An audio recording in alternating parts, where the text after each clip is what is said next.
Without turning it on.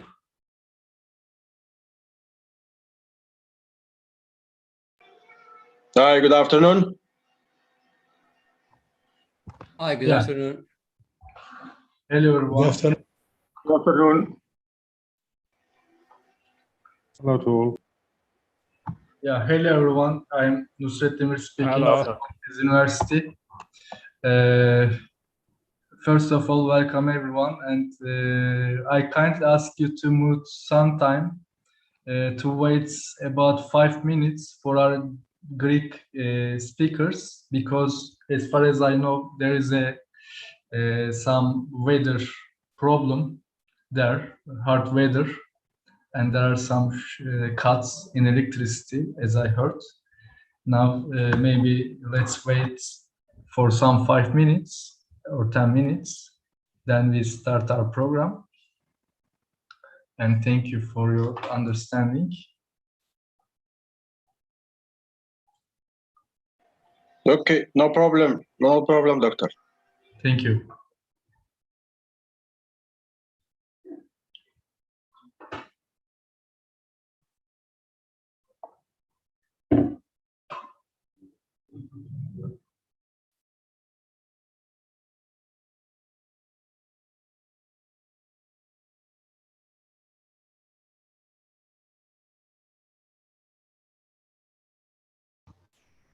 Good afternoon.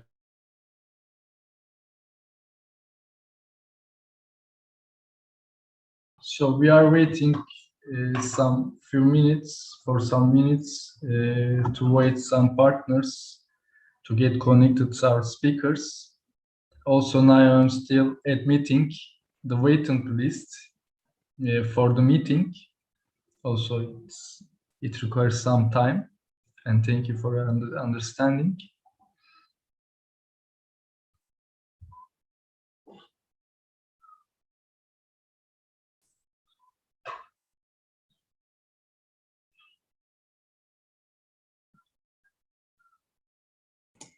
Hi, Nusret. I've joined successfully. Yeah. Good. So hope everything is goes better in terms of weather over there. Yes, slightly So let better. at least two of the speakers, Mr. Tsakoumis and Mr. Polychronos, I see them that they have already logged in. I do not know about the third. No, I do not see him yet. I've spoken to Mr. Kaloyanakis. Yeah, I'm not sure. We had some serious weather problems in Athens, so I'm not sure. We may have some problems. Good afternoon to all. Good afternoon.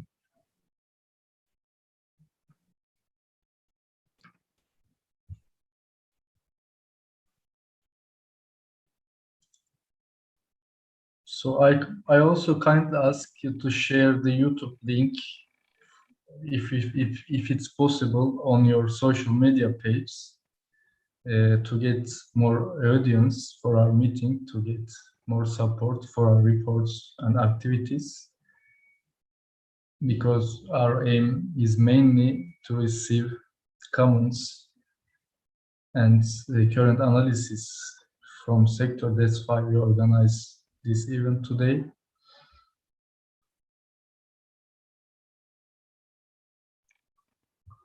Yeah, well, good afternoon. Sorry, I was muted, so I thought I had said hello, but I haven't yet. I hope everybody's fine. Sorry. Hello, Rafik. How are you? We can see you and hear you well. Yes, fine. Thank you. So I hope nothing serious is going on in Athens. Hello, everyone. It's just a bad weather front, which has Hello, everyone. caused some power problems. So that's the problem with connections. Only that, yeah. Okay.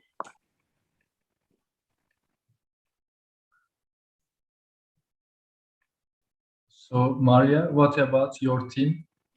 Can we start, or should we wait? I think we can start. We are already 4 out of 5, so I think we can start. Okay. Are you going to do any introduction, or shall I start straight? Maybe I can do some introduction to let you to start. And hello again, everyone. Today we organize this interesting meeting, Southern Mediterranean Stakeholders Meeting for stakeholders of Earth observation sector, education, public offices, and also private companies, to get understanding in our region what's the current studies to get involved in digital transformation, digital economic activities, because Earth observation is one of the main key factors nowadays, also to support United Nations Sustainable Development Goals, also these industrial 4.0 actions. So our domain is very critical, so it needs a capacity building. So in our project, coordinator, dear Professor Dr. Maria Chakiri, will give more details on this. We do this Erasmus Plus funded project specifically for Jordan and Algerian university institutes for capacity building in Earth observation, with support of Akdeniz University from Turkey, my university, also 3 other universities. Maria will give you more details on this, and hope we have interesting and good outcomes today for also project, because it's very important for us.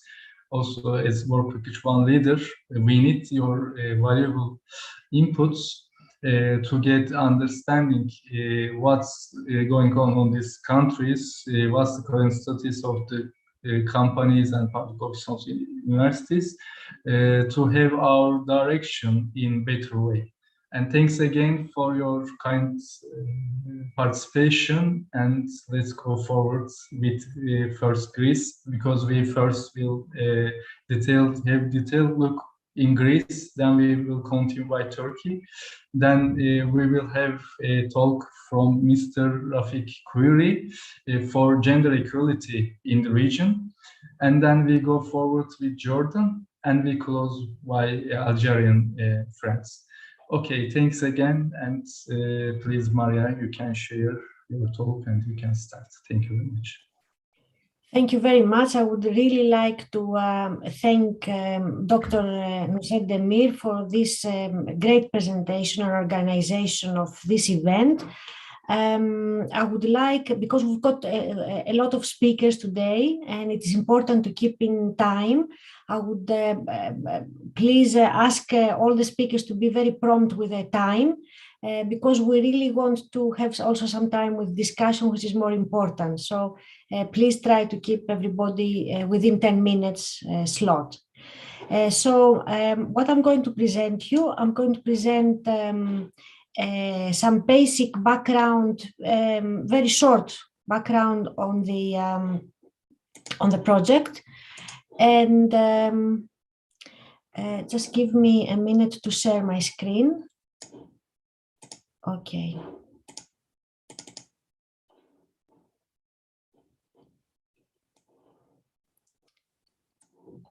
Okay, can you see my screen now? Yeah. Okay, that's great. So I'm going to, I just want to put my slideshow. Okay, that's better. So this project is an Erasmus project. It is based on the capacity building for higher education. It is a 3-year project from 2021, started in January up to 2024. NTUA is the coordinator of this project, and we have a very nice consortium of 10 organizations. As Dr. Nusret said, it is from Turkey, from Jordan, and from Algeria. So this type of specific Erasmus covers areas of the southeastern Mediterranean countries. The vision of Erodite is to promote and enhance activities of our partner higher education institutes by creating a geospatially integrated collaboration. This is the common aspect that we want to promote geospatial science. So our mission is to develop a plan. So all the higher education partners will be geospatially integrated. So the geospatial science will be broadly across the disciplines within the partner institutions. And we want to support that through accessible material on Earth observation, on training and expertise. So most of our partners already have geospatial science capabilities. Some of our partners don't have. And that the aim of this project is to expand courses or create new courses that will incorporate geospatial thinking and science generally. So the aim of today's event is actually to help our partners to grasp what is currently going internationally in order to incorporate that within their courses. Very briefly, I'm going to tell you about the two universities which are partners in this consortium. My university, which is the National Technical University of Athens. I come from the School of Rural and Surveying Engineering and Geoinformatics Engineering. It is a pure geomatics course. It is a 5-year duration with 10 semesters, so that leads us into integrated master. The 10th semester is dedicated to a diploma thesis, and the total number of credits is 300, and the diploma thesis is 30 credits. Also, we've introduced an internship. It's an elective course of the 8th semester, but this gives an opportunity to our students to have experience in professional bodies or companies in the private sector or in the government sector. Our degree requires 61 courses to complete. We have about 47 mandatory courses, 1 humanitarian and some elective courses.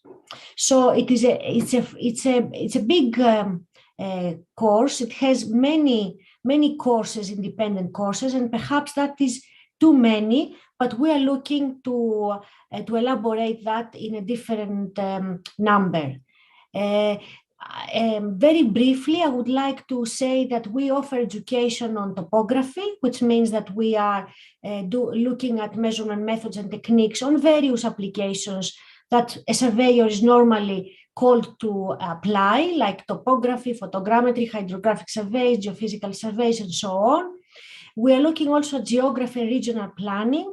So we are looking at the analysis, interpretation of entities in geographical space, regional planning, and we are looking also at infrastructure works in rural development. So we are doing the planning and construction for the development in rural areas. So you can see that our school is not dedicated only to topography, the classical, the core surveying course, but we also expand into geography and some sort of civil engineering aspects of it. Now, moving into the Department of Surveying and Geoinformatics Engineering from University of West Attica, which is our second partner in this consortium.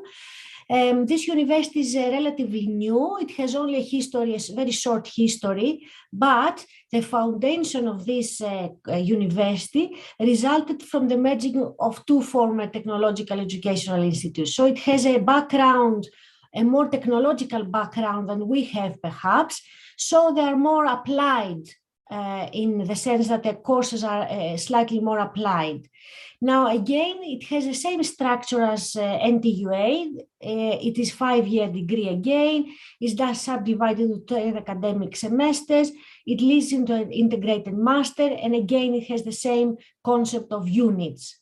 Now, the department offers 99 courses. It has a much wider variety of courses. It establishes the 2-cycle, like the Bologna agreement, where we have 2 cycles of studies.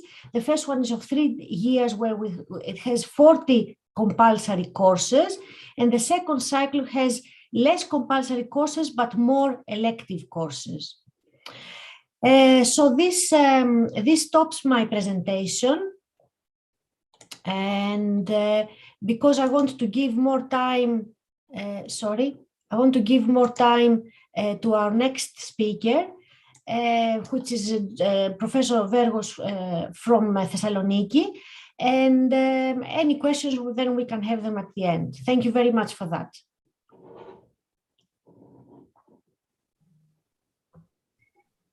Thank you very much. Thank you. Okay. Thank you very much, Maria. Thank you very much, Nusret. Give me a minute.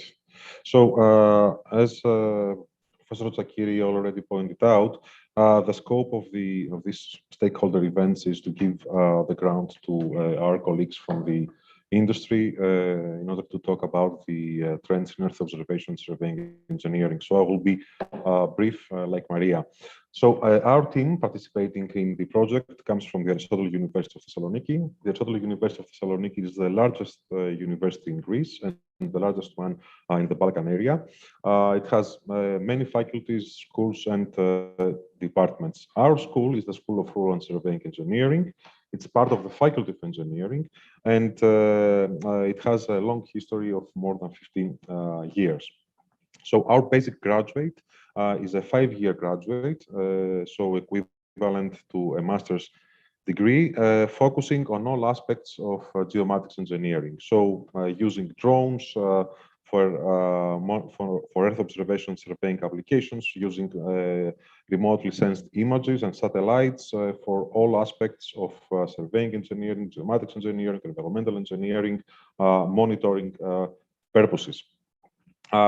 This is an assimilation with traditional instrumentation, like the total stations of the GNSS receivers, with laser scanners, drones, and Earth observation satellites, with the aim to monitor the complete system Earth. So from the interior of the Earth to the surface of the Earth up to the atmosphere of the Earth, monitoring geodynamic phenomena, environmental phenomena, everything that has the prefix of geo before it.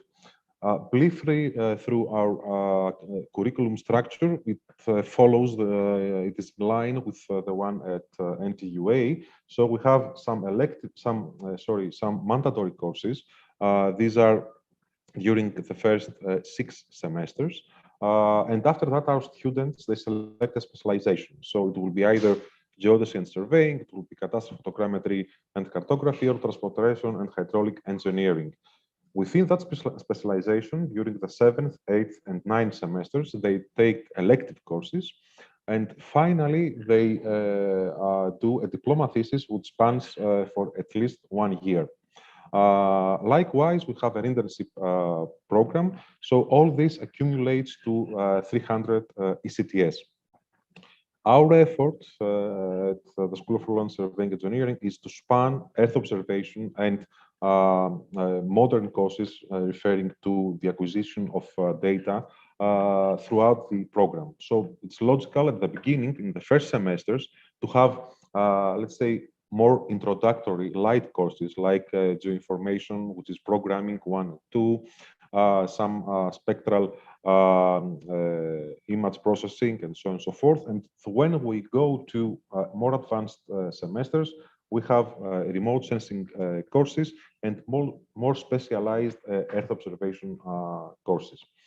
This is to emphasize the use of these modern technologies and the modern instrumentation into the profession of the surveying engineer. Of course, as Professor Tsakiri also pointed out, we are in an ongoing effort to introduce more Earth observation courses and modern technologies in our curriculum.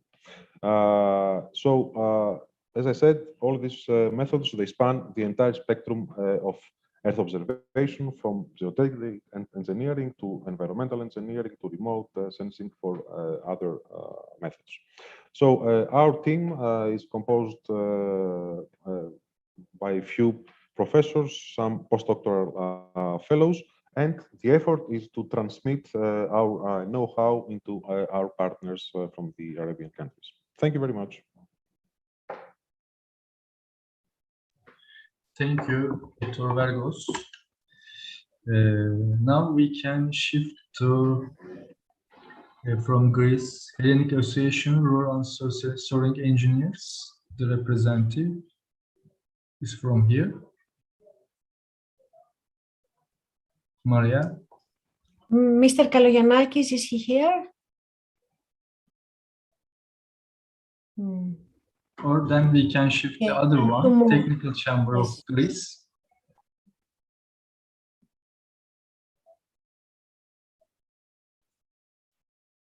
So who will present Technical Chamber of Greece?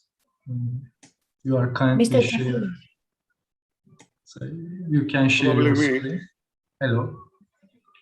Okay. You Hello can to everyone. Your... Good afternoon. I have to share my screen.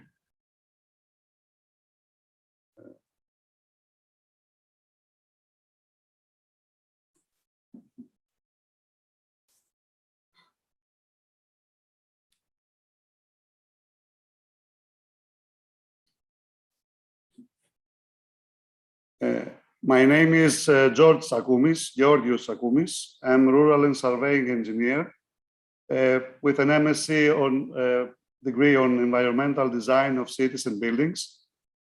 I'm founder and CEO of the company of the geospatial company Consortis, and now president of the executive committee of the Technical Chamber of Greece, section of Central Macedonia. The Technical Chamber of Greece, section of Central Macedonia, is the officially recognized professional body of all university graduates in engineering. It was founded in 1950 in Thessaloniki and has been the largest regional branch of the Technical Chamber of Greece. Our section operates autonomously with its own administrative and operational structure. Its members are qualified engineers of all specialties, like electrical engineers, mechanical engineers, civil engineers, including surveying engineers who live and practice their professional activity within the region of Central Macedonia. The total number of its members exceeds the 17,000. Members of the Technical Chamber study developmental, technical, scientific, and professional issues, organize congresses, conferences, and working meetings to promote the exchange of views with other agents or stakeholders, organize annual self-financed seminars, have an extensive activity in the field of scientific publications, perform the examinations for the issuing of the professional license of all engineers in Central Macedonia, and maintain an up-to-date lending library with over 6,500 titles. The main course of today is the profession of surveyors of the surveying engineer in Greece. And I want to share some thoughts and information with you about our profession. Revolutionary changes have taken place in the last few years in surveying instruments and methods that are used for measuring level differences, distances, and angles. Also, new age services and new age work fields like aerial surveys, remote sensing, photogrammetric services, offshore engineering and exploration, geographical information systems, land administration like cadastral. The skills and qualifications which are appropriate for the surveyor of today is actually the first of all maths, then to think about the pros and cons of different ways to solve a problem, the knowledge of principles and methods for describing the features of land, sea, and air masses, knowledge of computer hardware and software, including applications and programming, and knowledge of the practical application of engineering, science, and technology. This includes applying principles, techniques, procedures, and equipment to the design and production of various goods and services. With these procedures, we have improved how we make decisions, from collection and processing to modeling and predicting, to analyze and report, and then decision making and action in the end.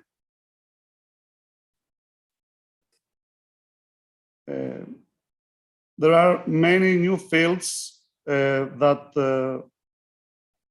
in which the surveyors have to act, to implement, like geodesy, photogrammetry with the new technologies of UAV and drones, mapping with laser scanners, GPS and GNSS, geospatial analysis and applications to GIS, Earth observation, LIDAR. In European Union, several policy areas benefit from Earth observation. The increasing amount of Earth observation data information available are not yet exploited at their full potential in all domains, and there is an increasing awareness of their potential usefulness for the development, implementation, and assessment of many EU policies. Also, the industry, the Earth observation industry, is a high growth industry. All Earth observation derived products and datasets play a unique role in measuring and tracking on progress towards the achievement of the sustainable development goals. Some key benefits are the availability of multi-annual time series for change analysis, their capacity to enable stable observations, and the cost effectiveness to monitor remote areas. The career possibilities are truly endless, ranging from working in digital imaging, Earth observation, satellite-based navigation and global positioning systems, to geographic information systems, location analytics, and artificial intelligence. In my opinion, very extreme example of the new technologies is digital twins. A digital twin is a virtual representation of the real world, including physical objects, processes, relationships, and behaviors. GIS creates digital twins of the natural and built environments and uniquely integrates many types of digital models. Machine learning helps finding patterns through repeated conditions in order to build a model to apply a new situation. And the future of Earth observation lies within the ability to generate insights using automatic procedure. With satellites producing increasing amounts of data, advances in onboard processing of data will facilitate near real-time transfer of data, empowering users to make smarter and quicker decisions. And the market size is in a very quick increase, I think, these days. Today, the geomatics industry is dynamic, complementing more than just engineering, but also law enforcement, artificial intelligence, aerospace and defense, and software systems. This innovation and industry growth has attracted investments and created a highly competitive business environment. Thank you very much for your attention. Thanks a lot, Mr. Chakonis. Hello, everybody. I just joined you. Thank you. Hello. Welcome, Professor Baydat. Now, we can switch to, if the representative is here from Hellenic Association, World Surveying Engineers. If not, then we can continue with GeoSense. I think they are here. Yes, just a minute, please. Here I am. Hi. Okay. Hi. Hello. Just a kind Nice to reminder. meet Just a kind reminder, we have a bit strict plan for the meeting for time management. I kindly ask you to complete everything in 10 minutes, if possible, for everyone. Yes. Thank you very I'll much. do my best, I promise. Thank you very much. Okay, let me share my screen. I think you can see it now. So, hello everyone. Again, this is Vasilis Polychronos. I am the founder of Geosense company and chief technical officer of this company. And we mostly deal with geoinformatics, and we started back in early 2000. And in the next few minutes and few slides, I will try to give you a hands-on approach. I mean, we are in the market. We see every day we see people working in geospatial sector and geoinformatics, and we can identify some, let's say, lacks of skills. And those I would like to mention here.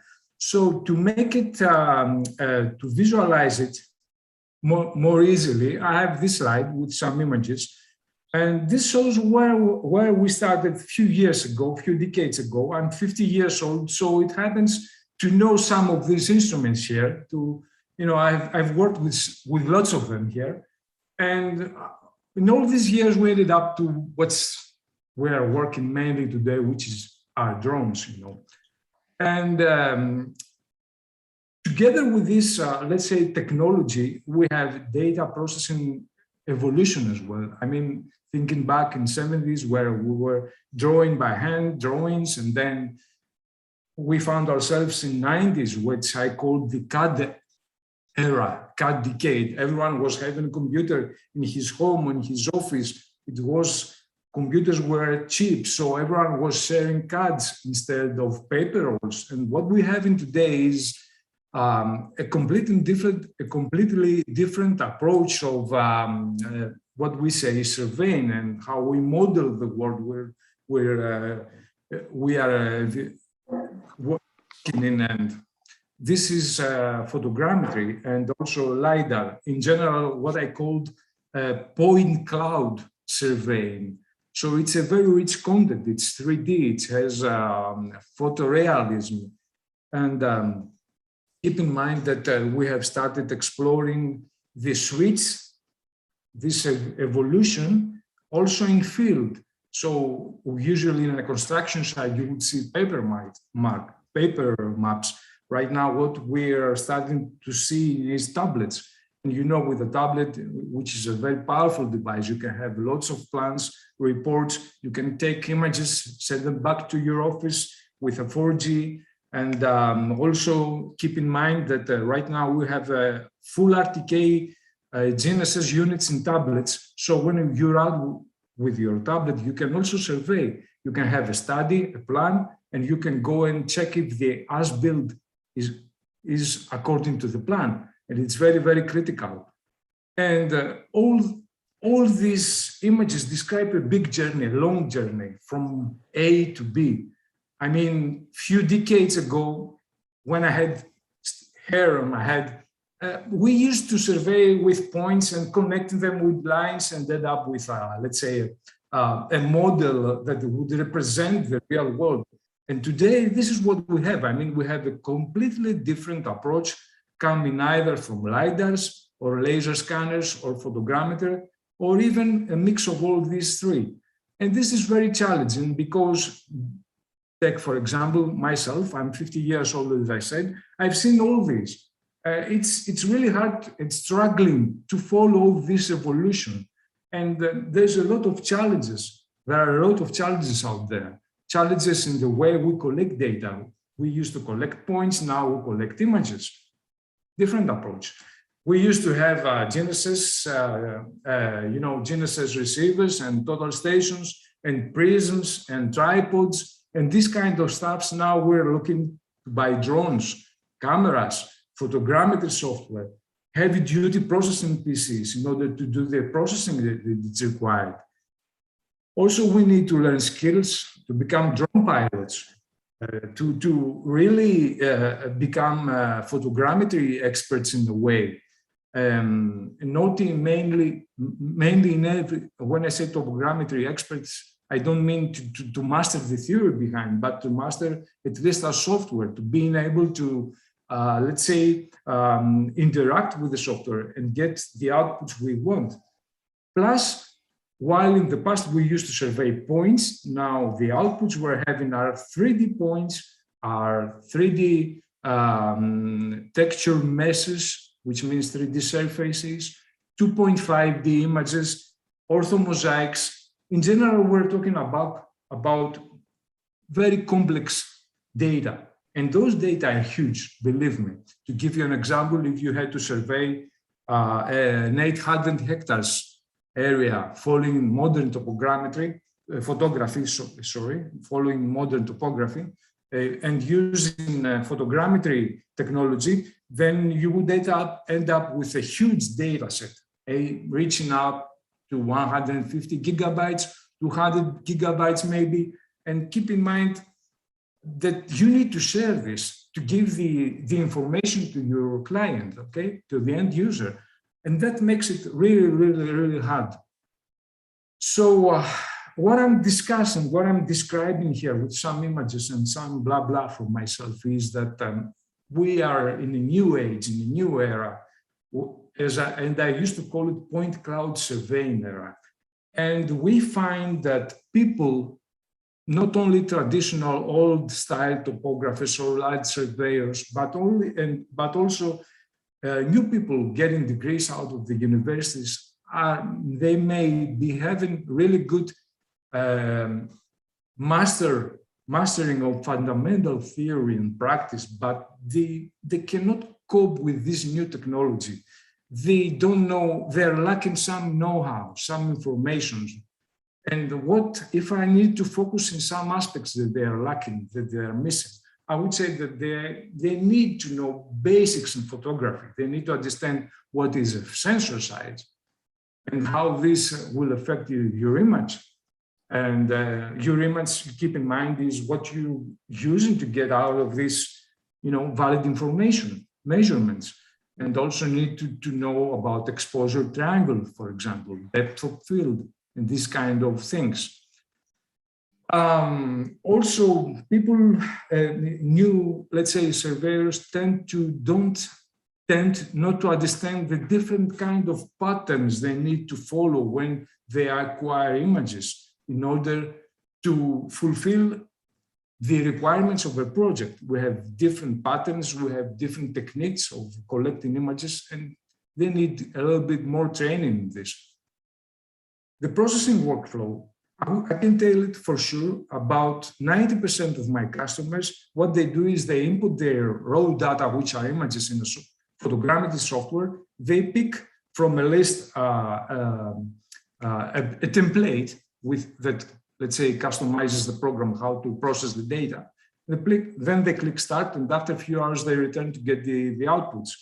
And while this most of the times gives them a decent output, it's not always up to the standards that the project demands. So they don't know how to get their heads inside the software and tweak it a little bit to get the output they need. Also, something else I would like to mention here is that people, all engineers and land surveyors, and they know that we have airborne LiDAR systems, terrestrial laser scanners, photogrammetry methodology, and all of these three end up to a 3D reconstruction of our world. What is not clear in them is what to use and when, depending on the project they have, on the solution they have to give. And another thing is that in the end of the day, when you have a 3D reconstruction and your customer needs a piece of information inside of there, you cannot share with him your total project, your total 3D reconstruction. So the job of an expert, let's say in photogrammetry or in point cloud era, as I call it, does not stop in processing the data set. We need to take our data sets steps further, to classify them, to analyze them. So instead of sharing, let's say, 500 million points, share 2 million points. You make your client's life much more easier. And another thing is the visualization of this vast amount of data. As I said before, we end up most of the times with many, many gigabytes of data, and it's hard to share them to the customer. It's hard to collaborate with others, especially when those are far away, are not in the same office. And we find that most of our customers, they don't utilize cloud services. And there is something contradictory. I mean, we survey millions of points and we end up delivering to the customer some hundreds of points and some polylines in a CAD drawing. So what's the use? Why we survey that much that much of information? We are missing something. We are missing to pass all this content to the end user.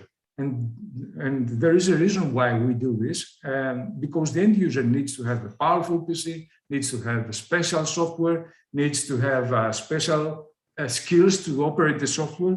And that is not true, you know. There are cloud services available today. You can upload your content there and give access to your client with a simple URL. So your client, he needs nothing special to access the data set. He needs a web browser. He can have the web browser on a laptop or on a tablet or on his GSM phone, smartphone, okay? So he can click on it, visit the data set, have a look, wander around, and maybe we get some money out of it because in a way, he might find something that he didn't think in the beginning when he asked us to survey the area. So he might find something else that he would like to have. So he returns this request to us and maybe we can get some money out of it. And because I'm talking about data sets that are produced by drones mainly, I would like to add this. There is a bad mentality in the market regarding the use of drones. And this mentality mainly comes from big chain stores that sell technology products. They treat drones like cell phones, okay? You go out there, you buy it and you charge it and you go out and fly, which is not the case here, believe me. When you fly a drone, you need to learn how to operate it. And when you learn to operate this drone, you need to do it in a very secure environment because the airspace, it's not ours, okay? We share the airspace, and the airspace means we may find other drones, we may find airplanes or helicopters or whatever. So no one talks about this. No one talks about the need to secure our data because most of the times the content we are getting with the drones is subject to GDPR regulations. And also I need to say that we very often find ourselves taking images and underneath the camera, people are, you know, private property, military areas, or this kind of restricted areas. So all these aspects need to be in a modern, let's say, land surveyor mind, so to decide and to apply best practices. And that's it. I think I made it in more or less 10 minutes. Thank you very much for your time. And I'll stay for further questions. Thank you. Thank you very much, Mr. Polychronos. Yes, you have a certain accuracy level with 2 minutes, so it's acceptable. That's but what we do. Yeah, yes, we are more precise. Accuracies. Yes, accuracy is much important, but that's fine. So thank you. Now we can switch to Hellenic Association rules, sorry, engineers, if they are present here. Maria? Is Mr. Kalogiannakis here? Nusrat? So, Please, Nusrat. Hello, Nusrat? hello, Professor Obaydat. Hello. Yes. Yes, please. Can I talk about something right now and about the presentation itself? We are now compiling stable program, then when we come to Jordan, maybe you can have your turn.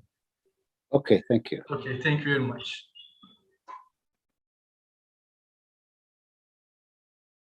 Maria, if it's fine, we can switch to Turkey. If Yes, or, yes, or please. we can start a discussion about Greek parts. So we can have your questions. If Professor Obaydat, if you can ask about. Yes, I don't have a question. I don't have a question. I have comment, in fact. Yes, thanks sure. Thanks for Dr. For his presentation about the drone technology and surveying workflow. And in fact, before I start my comment, I just want to apologize that I've been late for 20 minutes because I was patronizing the closing session of the international conference about entrepreneurship and sustainable development during COVID-19 pandemic, organized by Jadara University Business College. My comment, in fact, is regarding the drone technology, which is in fact very important, and nowadays it's usable everywhere, especially in the developed countries. However, there is a problem in the developing country in this regards. As you know, there's a security problem, and so we couldn't use it, and it's prohibited to be used unless we have a security permission. And the second thing is that I just want to know that, I just want to say, sorry, that this technology should also focus on resolution, configuration, and scale for the mapping. That's why it could be used maybe for close-range photogrammetrical applications. However, to move for full-scale imaging, we need to adapt different technologies regarding the configuration and the scale and the resolution points I just mentioned as important variables in this regards. The second thing is that I just want to tell that nowadays people are encouraging to use maybe the laser scanner technology, and they use sometimes even cellular phones because in this regard, or anything which is related to normal based cameras mapping, whether high resolution, of course, cameras, in order to collect some information and uniform the scale problem and get used of the distortion issue which is arise in this in the imaging. That's why we need to adapt, the iCloud and megadata issue regarding the usage of the drone technology. That's my point. Thank you. Thank you, Professor. Any comment from the Greek speakers on this? Else, we can have other questions from participants, also from YouTube channel. I am checking. If there are questions from YouTube participants, also please feel free to write your questions on comment box. I have one for Greek partners. Also, as I've seen from the images from Mr. Polychronis' presentation, I wonder how about gender equality. I haven't seen any ladies' picture on the professional pictures from field, from office. And how about gender equality in your observation in Greece? Your comments. We have two doctors from Jadara University. They are females, and from Just we have a female doctor also. Dr. Bara, Dr. Rab'a, Dr. Marwa. So I ask for Greek partners also about Mr. Polychronis' presentation. Maybe if Mr.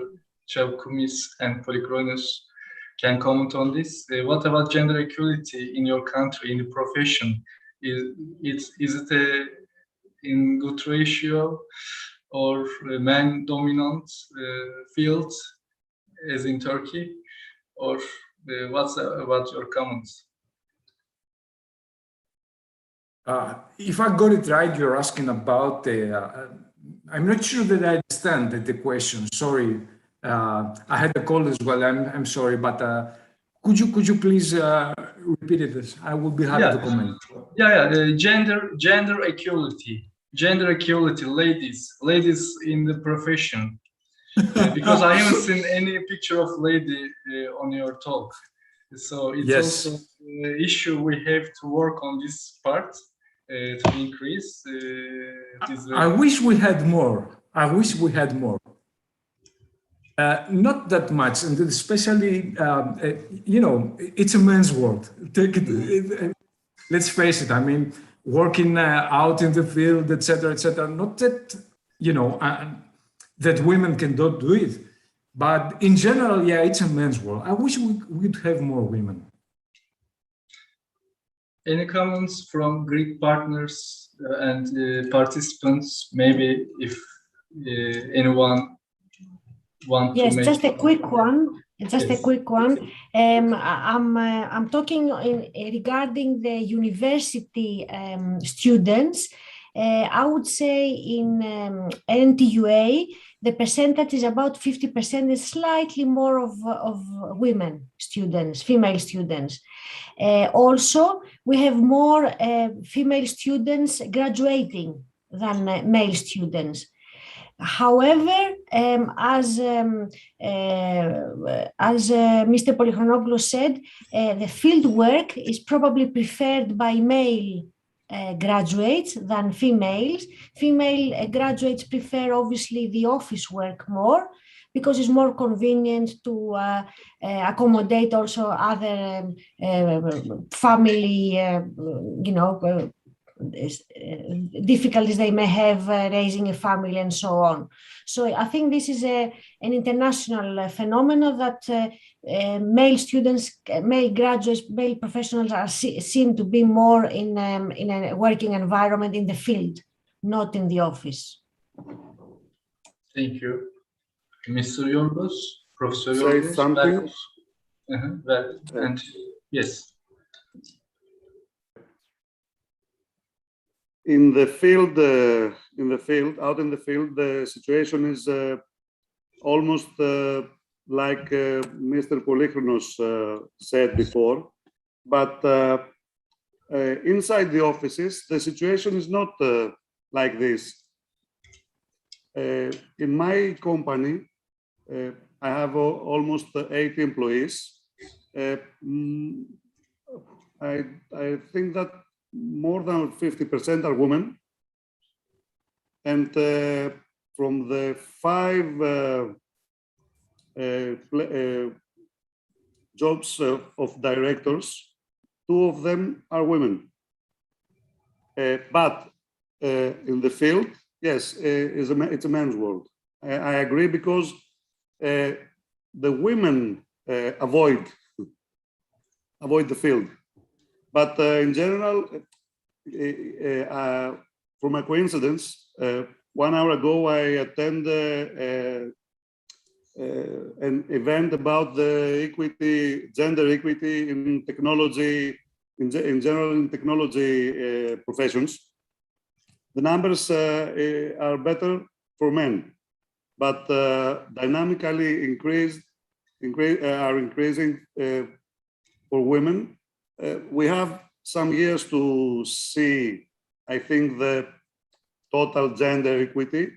And one critical factor that avoid women to go deep in this kind of professions are the obligations from family for family matters, because I think women in Greece have more,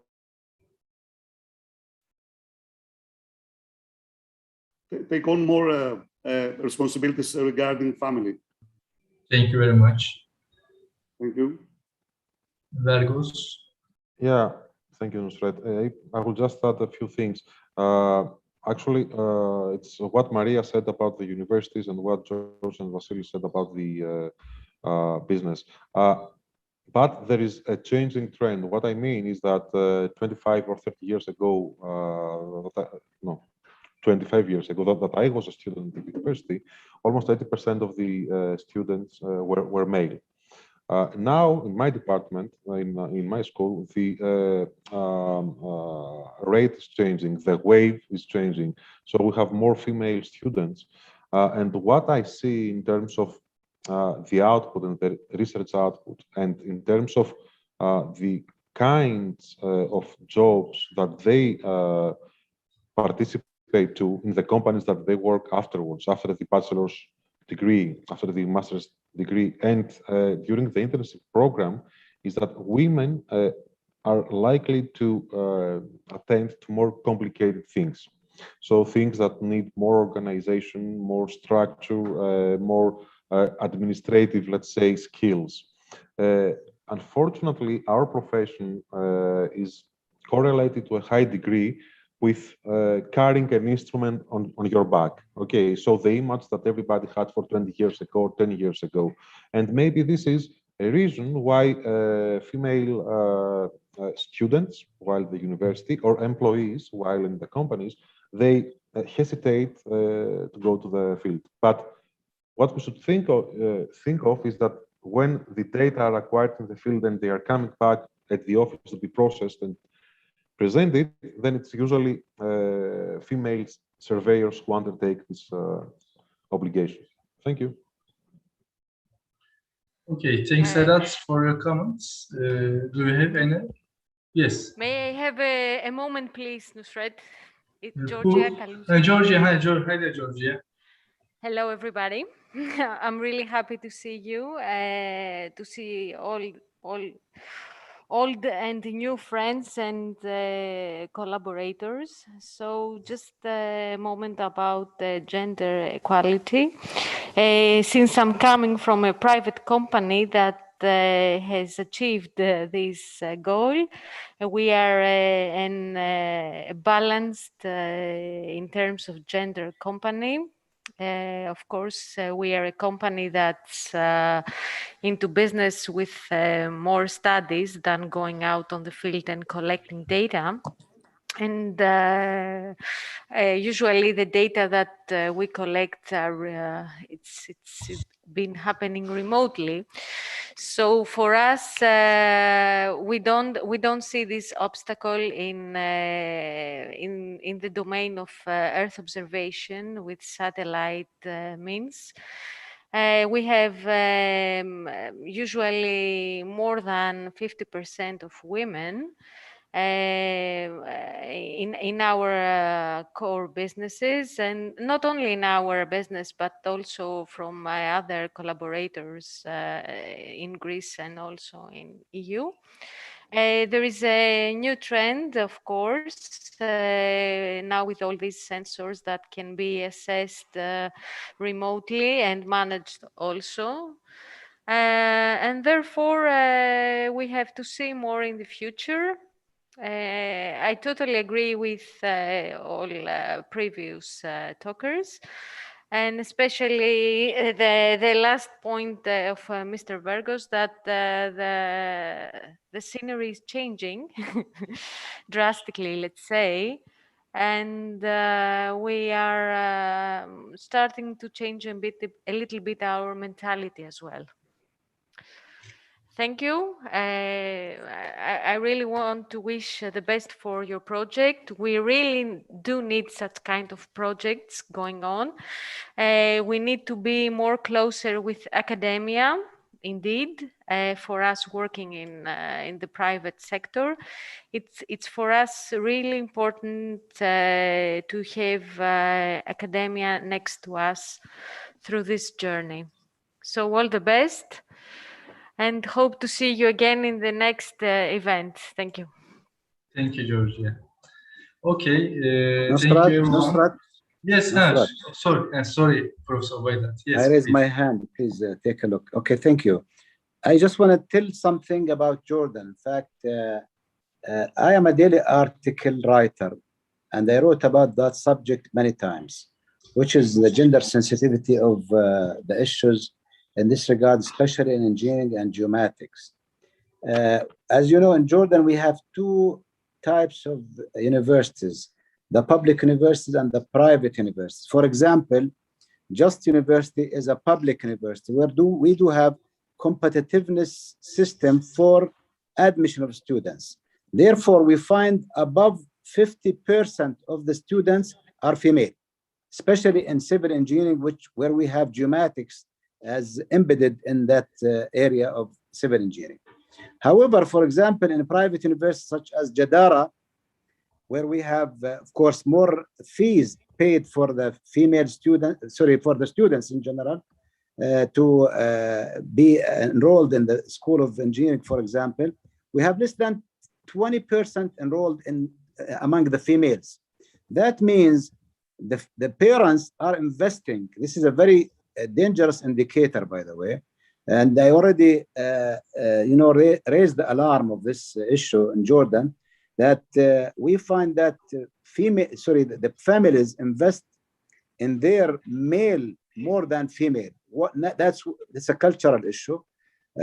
That's why we have 50% or above of females in the public universities, and less than 20% of them in the private universities in engineering. The reason is that female are going to accept soft skills and soft type of jobs more than the hard jobs. Like surveying, they consider it to be one of the hard jobs because they're working in the field, they're holding instruments, they're having heavy instruments, and cultural-wise, it's not good. They look, it's not good for the female to have that. And females normally should be well dressed, and the type of let me say psychology and even the culture should be taken into consideration. That's why for the future, the trend nowadays is the increased number of female among geomatics, because we do have some soft skills applications and soft applications like computer work and managing and controlling of some of the instruments remotely. That's what they want. It's very important to consider, the type, the physiology, in fact, of the woman, and it's being outside for the field work is so difficult. That's why we feel the percentage among the female in geomatics is less in private universities more than the public universities. Thank you. Okay, thank you, Professor Baydat. Although we will discuss these issues during the Jordan section, but thank you for your giving these comments beforehand. So maybe we can go faster when we get on the Jordan part. Thank you again. So now we can continue with Turkish. If Maria, the participant from Hellenic Association, is still absent, maybe if he's absent here. Yeah, I cannot see him, so I think we should move on. We are already late. Thank you. Thank you very much.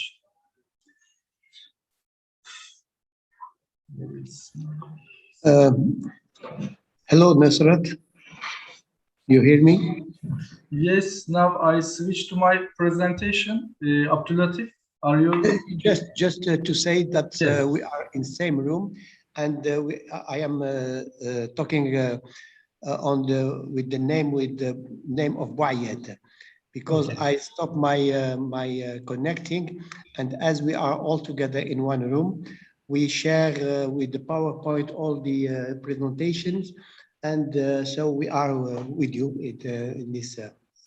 If you, I am. It's another name. It's just to don't miss. Thank you. Thank you very much. Thank you for your information. So now we switch to Turkey, and I start with my university, its education part.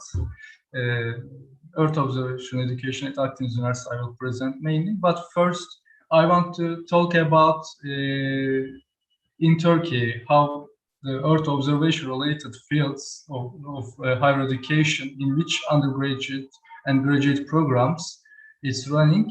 Our department is Space Science and Technologies under Faculty of Science. Only 2 universities have these 2 departments, and the mainly Earth observation is taught in geomatics or in engineering departments. I also graduated from Yıldız Teknik University. Also, there are some big universities like Istanbul Teknik University, Karadeniz Teknik University, Selçuk University.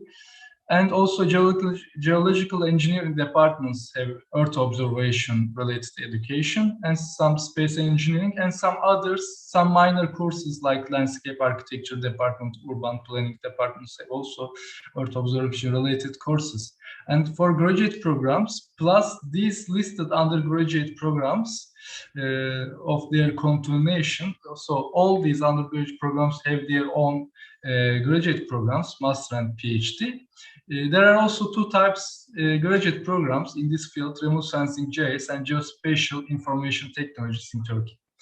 And our university is founded in 1982. It's a very large university. There are many units, many faculties, as you see here. Also many vocational schools, research and application center. It's in the heart of Antalya, this touristic city and fifth biggest city of Turkey.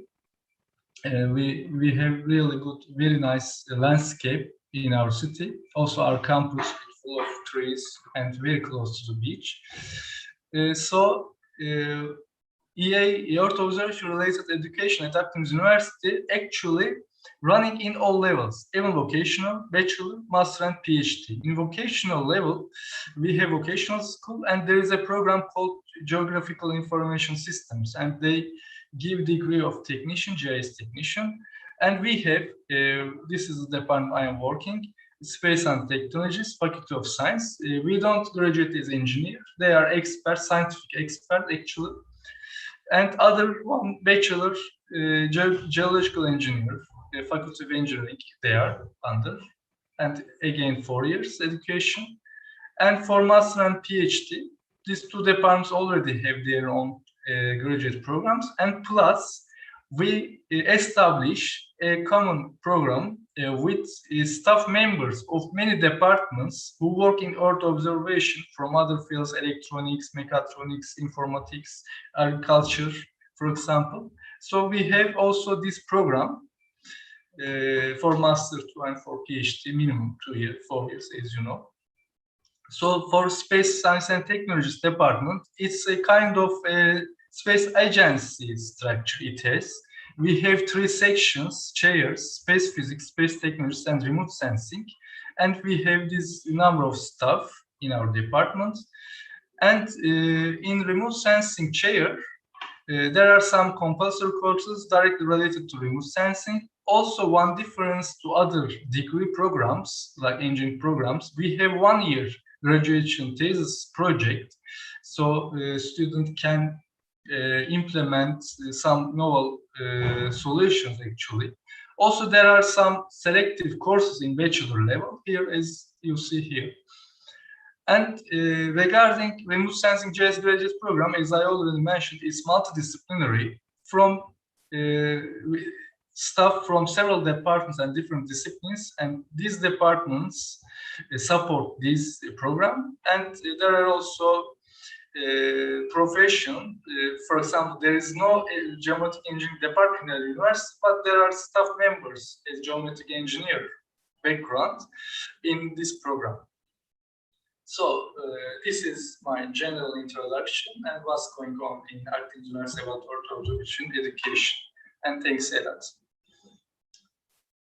So we can directly switch to Turkish Cadastre, General Director of Land Register and Cadastre of Turkey, a geometric unit, Dr. Bilal Erkek was from here.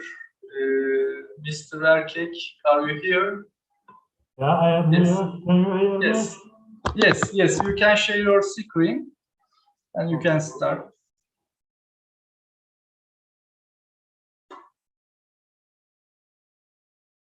Do you see my screen? The sound is a bit, has some echo, but I think we can understand if you present Okay, it I will much try. louder. Yes. Okay, thank you very much. Good afternoon, everybody. Ladies and gentlemen, my name is Bilal Erkek and working for Geomatics department. as Planning and Coordination Unit Section Manager. I am going to present General Directorate of Land Registry and Cadastral Vision about meeting-related topics. Okay. Our directorate established in 1848 in first time, and private property law launched this year. And up to now, our general director worked under the different ministry with different structure. And latestly, 2010, reorganized again, and property mass valuation department added.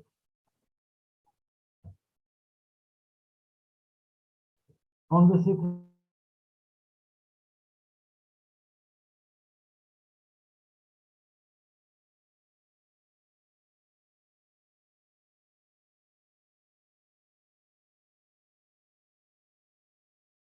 Mr. Erkek?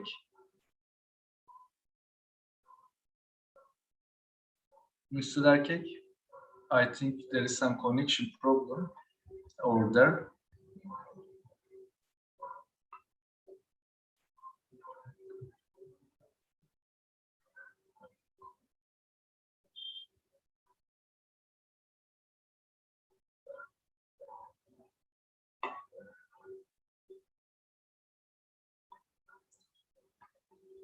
Maybe, yes, I think they are lost. Maybe we can switch to, for now, when he comes back, he can continue after. Turkish Chamber of Survey and Cadastral Engineers, Hüseyin Arkan was here.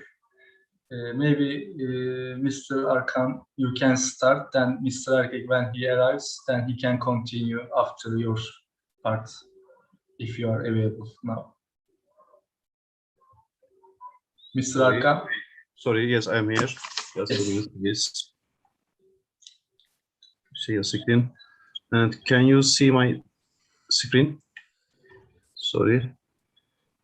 Yes, I think it's okay. Thank you. Hello, my name is Hüseyin Arkan. I am Secretary of Organization in our Chamber and Cadastral Engineers. I will do this presentation on behalf of our chamber, and I send our best regards to all of you. And our chambers is, which name is Chamber of the Survey and Cadastral Engineers, in Turkish name is HKMO shortly, is a professional association and public institution. We were established in 1954 in one of the 24 constituent chambers of engineering of the Union of Chambers of Turkish Engineers and Architects, which name is in Turkish TMOP. Our chamber has become a widespread organization covering the whole country with its 10 branch, 8 regional, and nearly 115 country representative office. Up to now, our member is accordingly 20,000 members we have now. And what is our aims or what is our objective? We look. The important thing is for us to improve the knowledge of surveying and cadastral engineers to protect the dignity, honor, authority, and the benefits of the members, and to keep their benefits of the public and the nation in the foreground.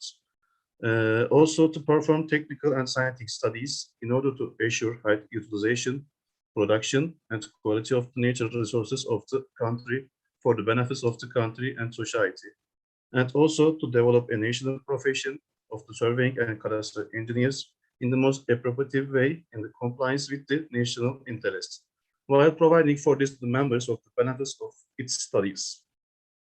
And we can continue to prepare a variety of standards, technical specifications, to provide the preparation and application of the research, surveys, projects, and reports relevant to its professional scope, and also to organize activities like courses, seminars, and discussions for the social and the cultural development of its members, to work with the TMOP, which name is Union of the Chamber of Turkish Engineers and Architects, and with the other professional organization on subject of mutual interest.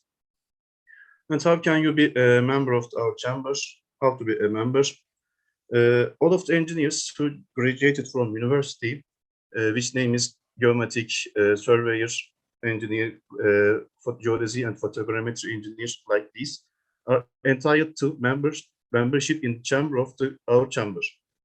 According to Constitution of the Republic in Turkey, Article 135, membership is optional for individual who works in the public established and public economic enterprises. But for all the other engineers, chamber membership is mandatory in the order to practice in this profession. And you can see our organization charts. Here our members and presidents, and you can see General Assembly, Honor Council, our commission, and as I said, this branch office, regional office, representatives, and also TMOP like this. And you can see on the boards our continuous technical and scientific commissions. I don't read all of them. If you want, you can see in our websites, our commissions.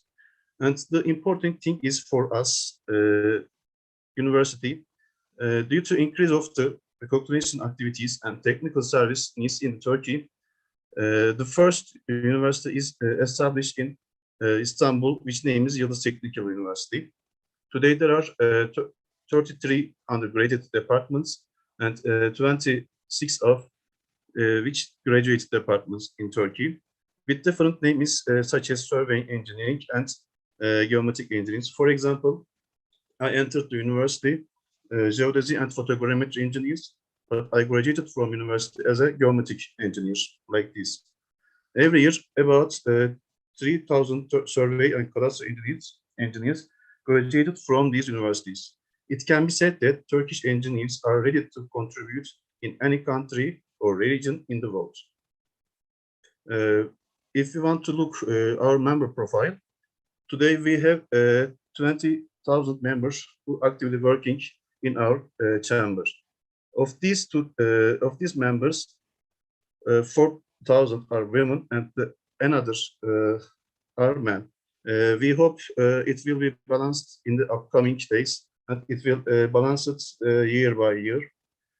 Also, we have 2,500 of these members and are students. And professional life, if you look, as a survey or geometric engineers, we look profile can be groups in the public and private sector. The number of who look in the public and become member is 4,000.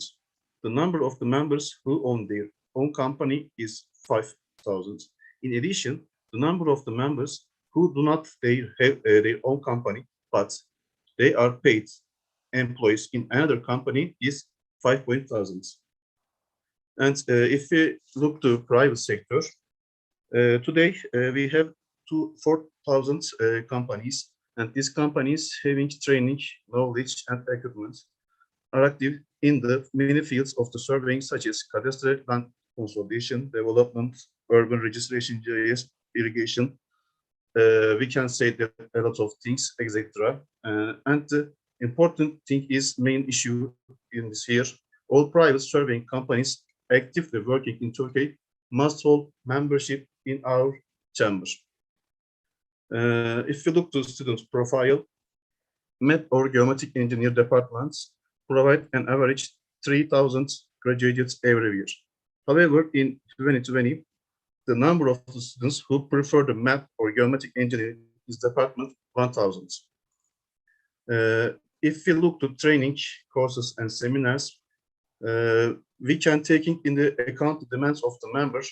Our chamber organizes courses center of the professional education in Turkey, in Turkish, which name is MISEM, in with developing technology and the needs of society, and we advocate the lifelong learning, I hope.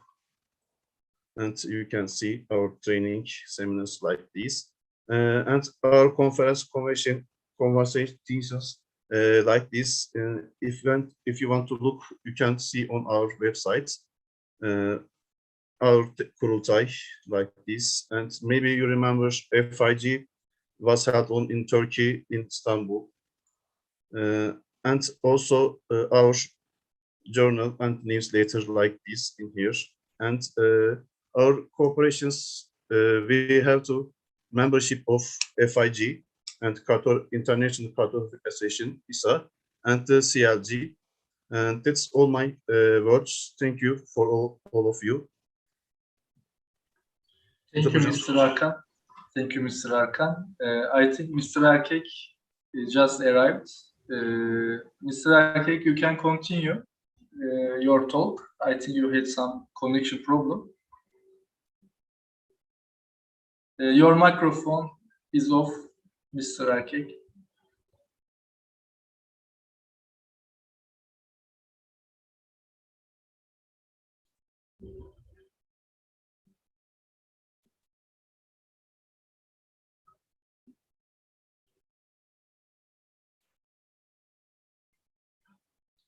So you can share your presentation. Now we see some web page rather than the presentation, and your microphone is off.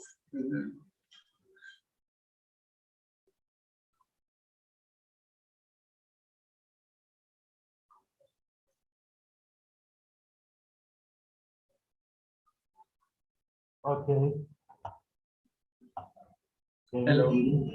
Yes, now ses geliyor hocam. Sunumu paylaşabilirsiniz hocam. Sunum.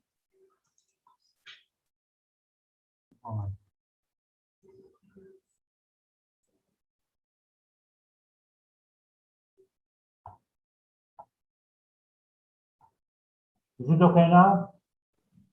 Şu an görünmüyor hocam sunum. Eğer çift monitör kullanıyorsanız.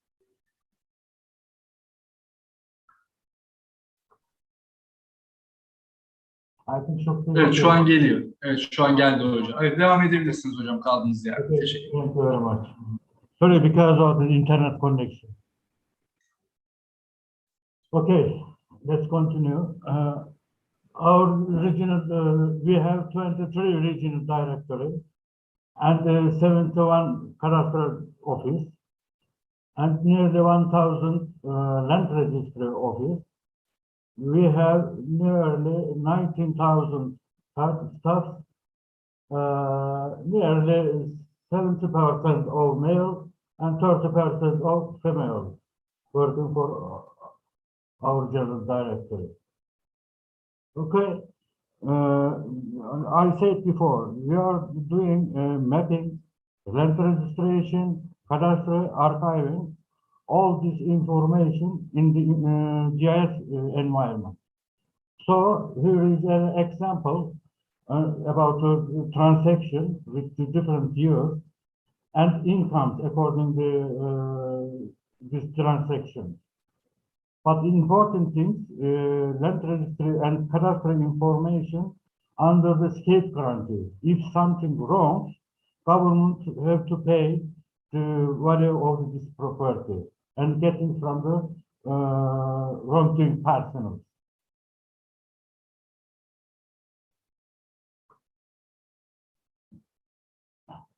Okay, we are doing two different cadastre. Initial cadastre, we say first cadastre, and the other side forest cadastre with the forest department. Here is the cadastral unit finished every different years, but important things 2000 between 2001 and 2010, nearly 12,000 cadastral units finished. We use private sector powers to finish this cadastre. It is very important. And also, when we finish in third cadastre 2008, we started updating the cadastre. Here is some graphics about finishing parcel. Here is a parcel numbers between the different years. You will see again two years ago, maximum nearly 4 million cadastral parcels updated. Also, we use again private sector power.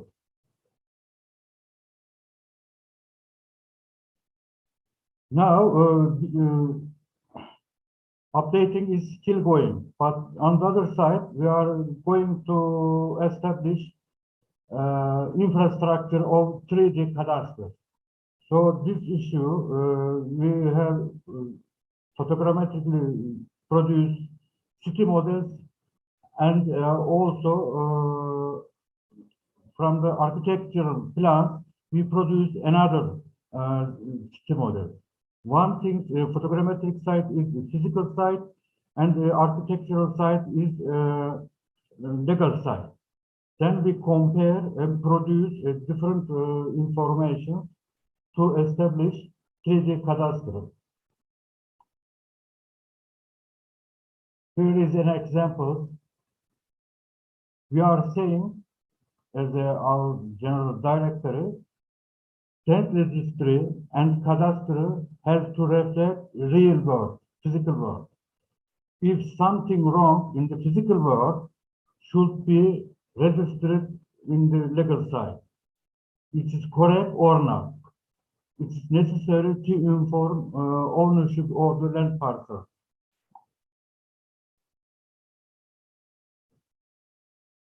We are using CityGML independently from different software to interchange between the government. We are planning to use this CityGML, I mean 3D CityGML model. Firstly, 3D cadastral application, property valuation, and other sectors. Also, archiving is very important. All our application is under the, there is an umbrella we call TACPIS. This name, Land Registry and Cadastral Information System. It's abbreviation of this Land Registry and Cadastral Information System, TACPIS. It is an umbrella. There are many applications in this umbrella. First thing is metadata geoportal, also course for geodetic application. For example, here is an example. There are many applications. For example, there is a parcel query including land ownership and cadastral parcel.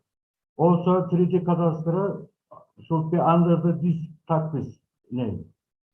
Using, of course, we use information security management system and also continuous capacity building system for our staff. Here is some examples for services, mapping services, for example, core stations, orthophoto, basements, metadata, and some cadastral information, 3D cadastral information, and other side cadastral services, and also some other government services, land registry transaction, sale, succession, mortgage, something like that. This is an example. Also, we have e-government. Also, we are giving some services to e-government. There is also some examples involved in this screen. But our vision to geomatician in the following present slide. First, a surveyor or geomatician should be adapt themselves to digital transformation. Firstly, a person should transform himself. Then their institutions should be transferred to digital world. Here is an example. For example, there are many applications. For example, a geometrician should know data science, should know very well some CAD and GIS software, also hardware, software, and network. What is the network? Network communication should be understand. What is the database? What kind of database should use, for example? Also some information about the security system should be understand. So it's necessary digital transformation. So Mr. Erkek, may you please conclude in a few minutes? Sorry? Biraz toparlayabilir misiniz hocam? Biraz zamandan dolayı. Sağ olun hocam. Okay. Sağ olun hocam. Also, geometricians should adapt themselves multidisciplinary work. Should understand other professions, mining, agriculture, computer science, something like that. Also, our colleagues should play a role in the new technologies following 10 and 20 years. There is an example on the screen, especially artificial intelligence under the artificial intelligence, machine learning, deep learning, something like that. Also, we are seeing new technologies and new sectors. For example, fintech, proptech related to our sector, 3D simulations, and 3D mapping, maybe high density mapping, something like that. Here is important things. Position is very important. When you add some information to position, you will get new products using data science, geospatial intelligence, flow change, and other things. So land registry and cadastry, it's for common features, it's necessary. Now we should ask ourselves, where are we? What is our position in the green economy, in green growth for sustainable development? Okay, I have to finish here. Thank you very much. Thank you for listening. Thank you very much, Mr. Erkek, for this interesting presentation. Now we can switch to Atay Engineering Limited with Mr. Hürcan Altay, CEO of the company. Yes, please, Mr. Hürcan Altay. If you can stick your presentation in 10 minutes, it will be great. Hi, Mr. Demir. Thank you very much for inviting me to this valuable organization event. Hi, everyone. It's my honor to give a short speech here. So I'm CEO of Atay Engineering in Turkey. So I'm very pleased actually in working in geospatial industry, which is developing innovative, dynamic, technology-based, efficient, accurate solutions for conventional problems that we have been suffering for decades.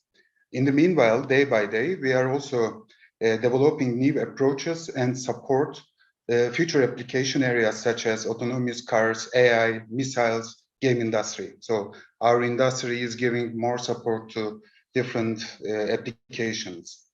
So I would like to give a whole picture about what we are doing nowadays by giving some sample projects that Atay was involved. So by this way, and I will finish up my presentation by a request from the universities. So what are our typical conventional problems which occurs in every country are infrastructure, city planning, energy, forestry, agriculture, defense, surveying.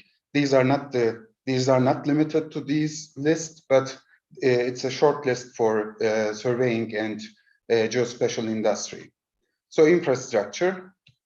So in this example, you know the conventional methods, but by giving the technology support, we are doing the infrastructure, digitizing by using the UAV installed lidars. This project is being done by our company, and which is in southern part of Turkey, and we scan the power lines and we digitize them.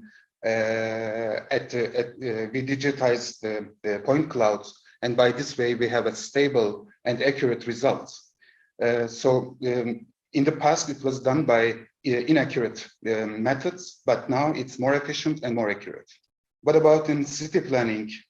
We are generating digital twins. As Mr. Erkek gave already the presentation, he talked about the 3D city models.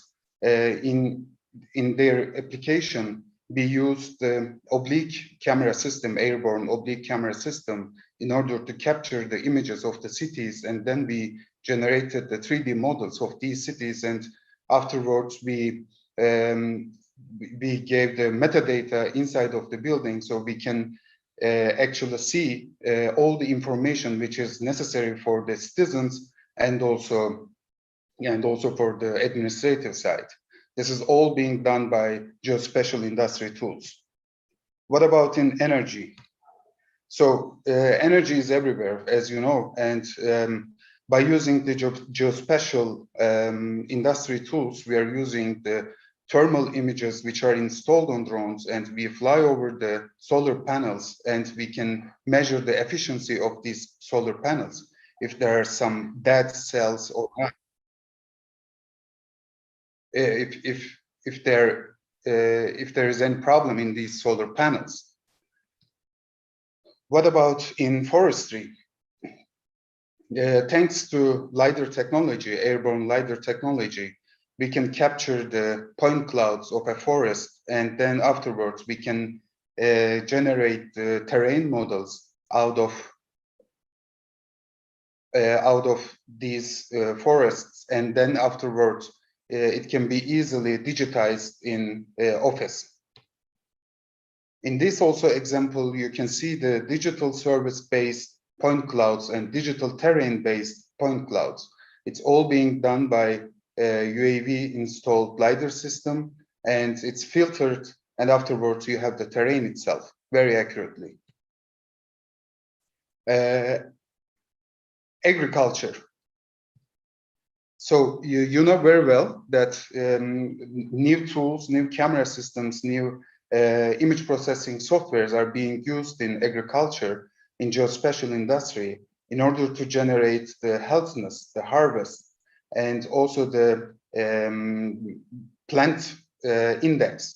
And by this example, you can see that we generate the orthophotos in the right-hand side, and we generate the NDVI in the left-hand side, and we see how this field is healthy or not. So we are currently developing a project in Ghana, and we are using these tools in order to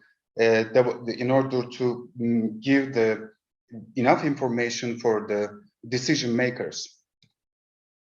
And on the other side, we can easily count the plants on the ground by using the remote sensing techniques. Defense. What we have done so far in Turkey is, as you may know, Turkey has a national Earth observation satellite called Göktürk 1 and Göktürk 2, and now every day 150,000 square kilometer is being processed, and ortho generation is being done, and afterwards mosaicing, and by this way, not only for the mapping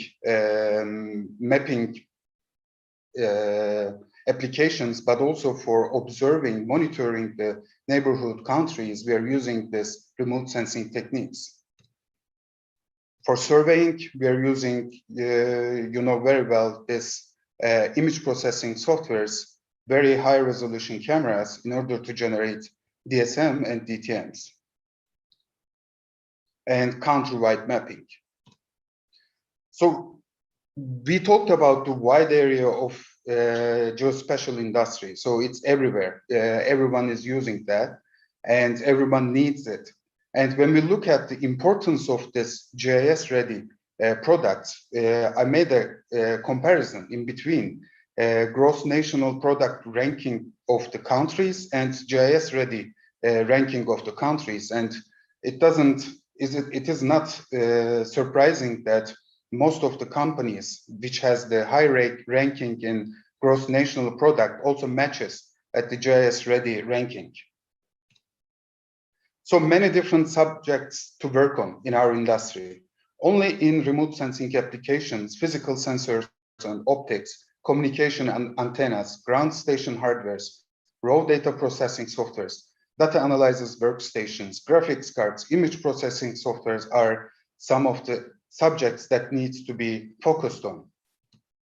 So this brings us to multidisciplinary working area, and it needs situational and positional awareness-based applications and tools, but it needs to be very precise. How? Specialization. So what I'm requesting from the universities is to have a kind of a specialized courses and lectures which give the students more deep information, deep knowledge, rely on practice, and in different sections such as remote sensing and photogrammetry, geodesy, and GIS and cartography. So this is my idea. It can be discussed, of course, 2.5 years on general surveying topics and 1.5 years on the specialization. So specialization needs to be one of these 3 subdivisions. Because companies are looking for fresh and knowledgeable, dynamic and experienced, motivated and qualified people to hire. And this will bring mutual benefit for professionals in business, students, and universities. Thank you very much. Thank you very much, Mr. Atay, for this precision to make it possible in 10 minutes. And I think we conclude the Turkish part. If there is one question from audience, we can have it, then we can go forward with Mr. Rafik. Please, Mr. Professor Obaydat, please. Thank you very much, Nusrat, and thanks for his presentation, Dr. I forget the name, sorry. But I have some comments, and I think the presentation was excellent and has some practical and experienced applications. And there are 2 recommendations we can get from this presentation, that we should go through or toward the multidisciplinary work. That's an important issue.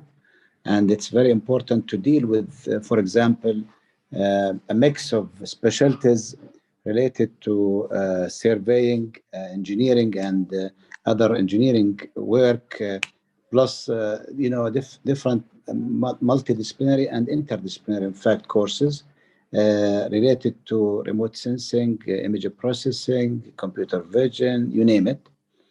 The second one, I was astonished, in fact, from that, where he has a slide that we should focus on photogrammetry and remote sensing, GIS and cartography, geodesy as well. I think photogrammetry, remote sensing, GIS are must toward the new millennium, in fact, application. Right, we are using imaging and image processing and mapping techniques and so on. However, for the applications of engineering mainly, geodesy is not that important that much, especially for close-range construction projects like roads, like dams, buildings, you name it. And the same thing for cartography. I think we should go for computer vision instead of that, because these are, computer vision where we focus on image processing as well as artificial intelligence applications more for future purposes. Thank you. Thank you, Professor. Mr. Atay, would you like to give response?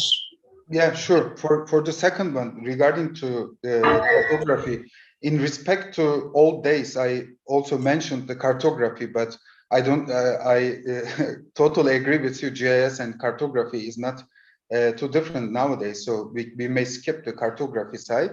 Regarding to geodesy importance, I think there are some future developments which needs to be done on the geodesy as well, because we are still there's some area, there's some more steps needs to be done in this sector, in this, let's say, subdivision. But since this is my my idea, I respect yours as well. So thanks for your contribution, Professor.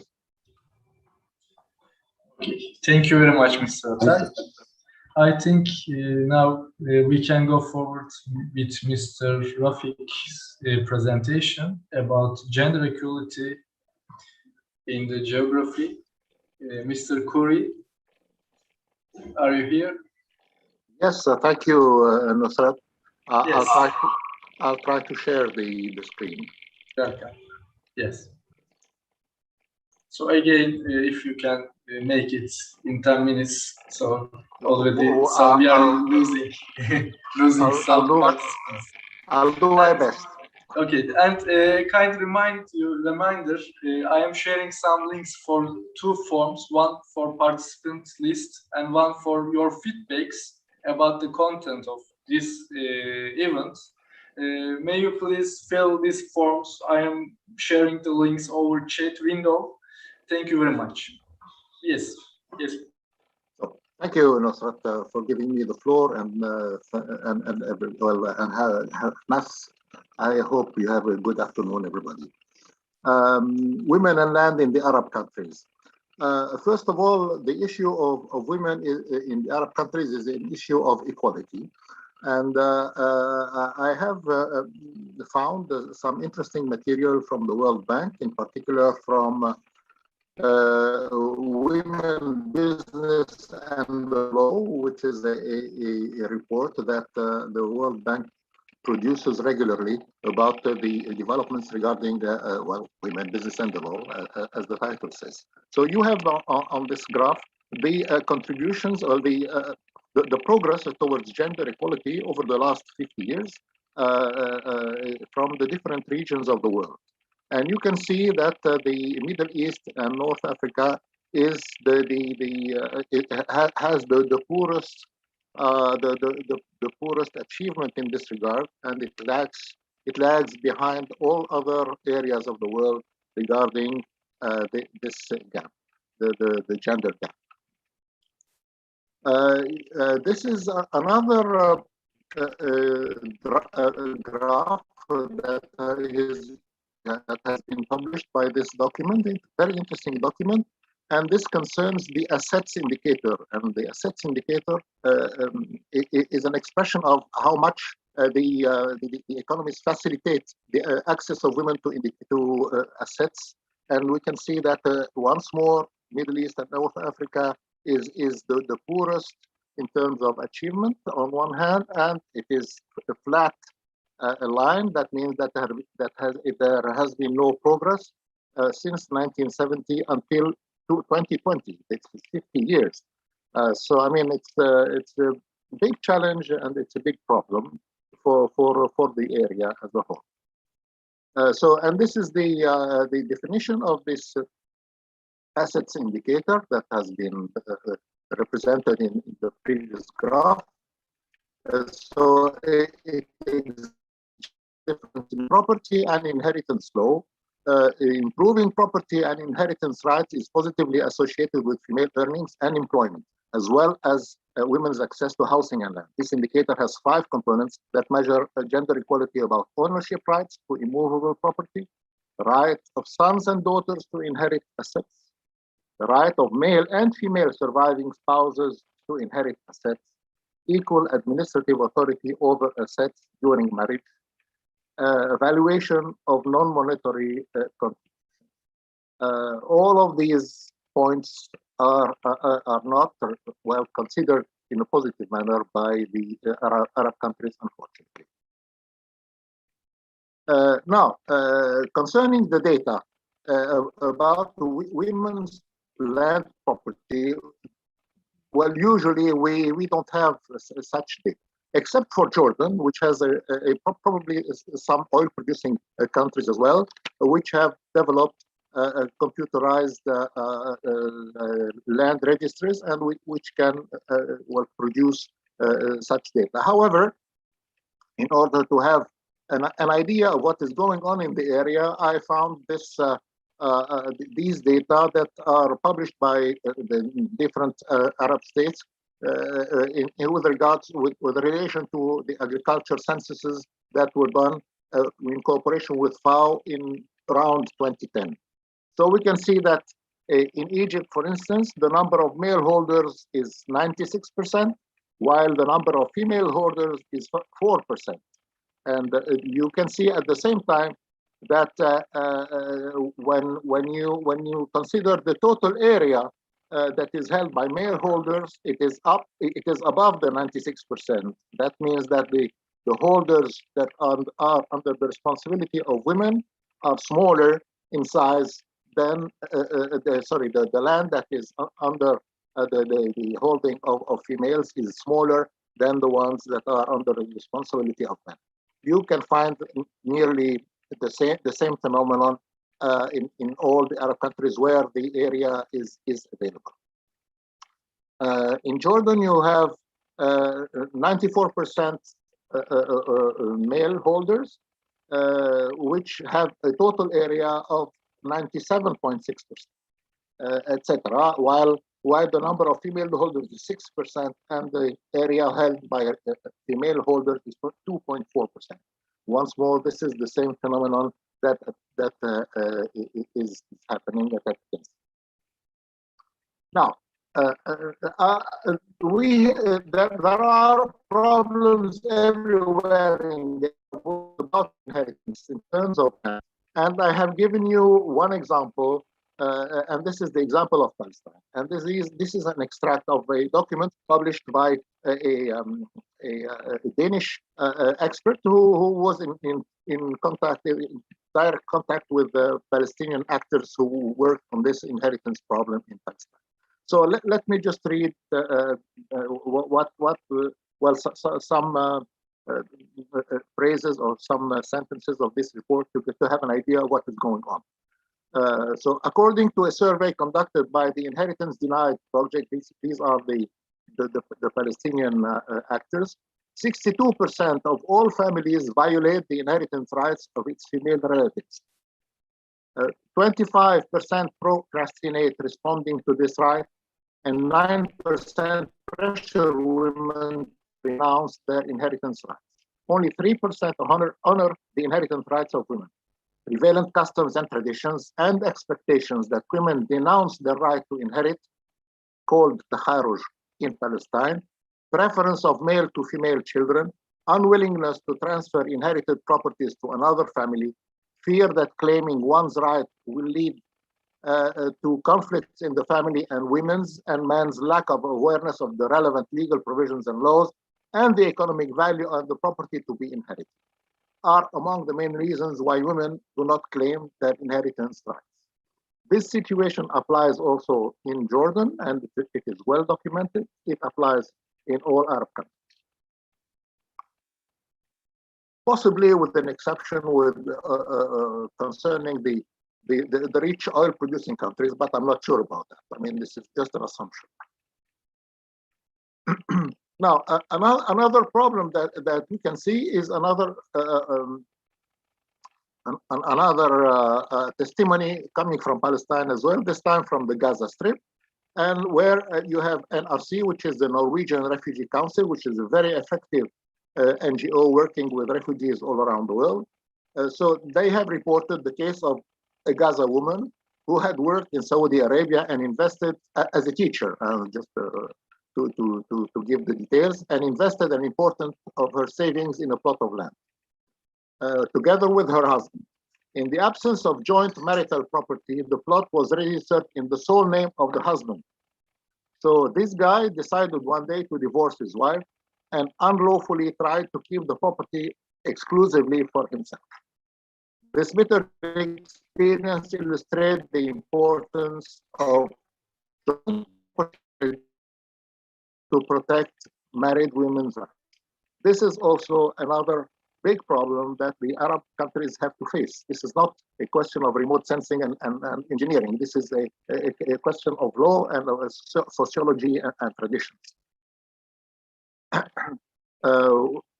One more problem is the tenure insecurity felt by women in the event of divorce or spousal death. Women, I will quote once more NRC, so the Norwegian Refugee Council, which states, women are seen as the property of society and of men. In the family home, they are the property of brothers or fathers, then of their husbands, and if they divorce or are widowed, they are returned back to their original owners. Divorced and widowed women may have no alternative but to leave the homes of their families and return to the homes of their fathers or brothers, often to overcrowded conditions as well as to harassment and control. Their contributions, financial or otherwise, to matrimonial property are unrecognized and undocumented. Dear Corey, may you please conclude in 1 minute? Now, I still have 2 slides. So I would like to focus on 2 important goals of the SDGs. The first one concerns the putting an end to poverty in all its forms everywhere. And this SDG is linked to an important indicator which states that all countries should provide information and data about the proportion of total adult population with secure tenure right to land, with legally recognized documentation, and who perceive their rights to land as secure by sex and type of tenure. The goal number 5 is to achieve gender equality and empower all women and girls, with 2 indicators attached to that. First one being the proportion of total agricultural population with ownership or secure rights over agricultural land by sex, and share of women among owners or right bearers of agricultural land by type of tenure. And finally, proportion of countries where the legal framework guarantees women's equal rights to land ownership and control. So now, my last slide is about an index which is important and which is produced by doing business stuff in the World Bank. And this index is called the Reliability of Infrastructure Index. So this index ranges from 0 to 8. It is published in Doing Business reports, with higher values indicating a higher quality of infrastructure for ensuring the reliability of information on property titles and boundaries. And you have the link to have the methodology if you wish to have the details. So in Doing Business 29, Algeria scores 1 out of 8, Greece scores 0 out of 8, while Jordan scores 7 and Turkey 8. Conclusions. According to this index, I guess that additional efforts are needed to meet the SDGs requirements, especially in Algeria and Greece. So this is what I wanted to say, and I would like to thank you for your attention. May I also add a few words, if you don't mind, to comment on what Dr. Abidat was saying, if you don't mind? Would that be possible? Yes, sure. Okay. Sure. Please go Yeah, ahead. I would like to say that in all Arab countries, women are attending high level of university training. The big problem is that they don't work for cultural reasons, for many cultural reasons, and for historical reasons. And Jordan is the country where you have the lowest employment rate of women in the world in times of peace. This is something very special, and this is the Jordanian paradox. So, I mean, we have to bear that in mind. So, I don't know if this applies to engineering studies, but I mean, this applies generally for the whole Jordanian economy. Thank you for your attention. Thank you very much. I suggest to keep the questions in the end to go forward and quickly with the Jordan partners, if it's fine for everyone.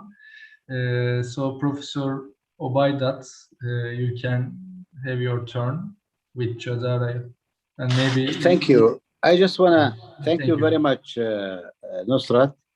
I would love to thank Dr. Rafiq Khouri for his nice speech and insight that he has for many different issues regarding the gender equality, in fact, which is a very important and sensitive issue as well. I just want to let you know something, some facts first verbally before I go to some presentation, because we've been informed that the presentations would be about the curriculum itself only, because this is an interaction stakeholder issue between academia and industry, in fact. And the industry should know what we are doing at the academia first before we just go to other issues, which are minor issues, in fact. Let me just know something at the beginning. I want to talk about two things, then we'll go to the presentation. The first is that concerning geomatics in Jordan, we do have it, as we mentioned before, at the very beginning of our project, we do have it in two different patterns, either as part of civil engineering or as separate for geomatics. If it's part of civil engineering, which is mainly we have it, except at one university, which is Balqa University, where we have geomatics as a separate bachelor degree. We, as we mentioned before, we have only 6 credit hours as mandatory courses, compulsory courses, and we have 6 other elective courses, mainly surveying, engineering, and its lab, as well as geometric design or route surveying. Then the rest of it, whether GIS course or photogrammetry or remote sensing, mainly they are elective courses and their labs as well. And the second, this is the first point. The second point I just want to mention is that we do have two types of surveying in Jordan, either land surveying and cadastral surveying, or the second one would be engineering surveying. And at this time, when we talk about engineering surveying, we just, all of the engineers should be part of the engineering association, which is mainly consisting of more than 160,000 engineers. And that's mainly part of civil engineering. However, when we talk about land surveying and cadastral surveying, there's a big difference between them. That the merits of engineering does not exist over here. So it's a kind of NGO or organization where we have some technicians working on some of the surveying instruments. This is the first point. The second point I will elaborate on, in fact, is the gender equality between male and female in Jordan, which is the case I already mentioned at the very beginning of this workshop, when I mentioned that we have two issues to be known in Jordan. The first is that the higher educational system is booming and qualitative. Of course, it's well known, and we have excellent reputation among the international accreditation, whether we have a QS or Times or Green Metrics or ASIC or anyone, among the public universities as well as the private universities. That's why we have in public universities, as I mentioned, competitiveness, and more than 50% of the students are female. And however, they don't practice actually in the field, the geomatics fields. While in private universities, we have less than 20% of the students in civil engineering, they are females, because this is a kind of investment of more money have to be spent from the family and the parents on and the females, because they feel that, from cultural point of view, that we are a male-dominant society or community. That's why they feel that the male is more responsible about the family more than the female. Nowadays, the trend is changing a little bit, and you find females everywhere, professors at the universities, judges, courts, ministers, you name it.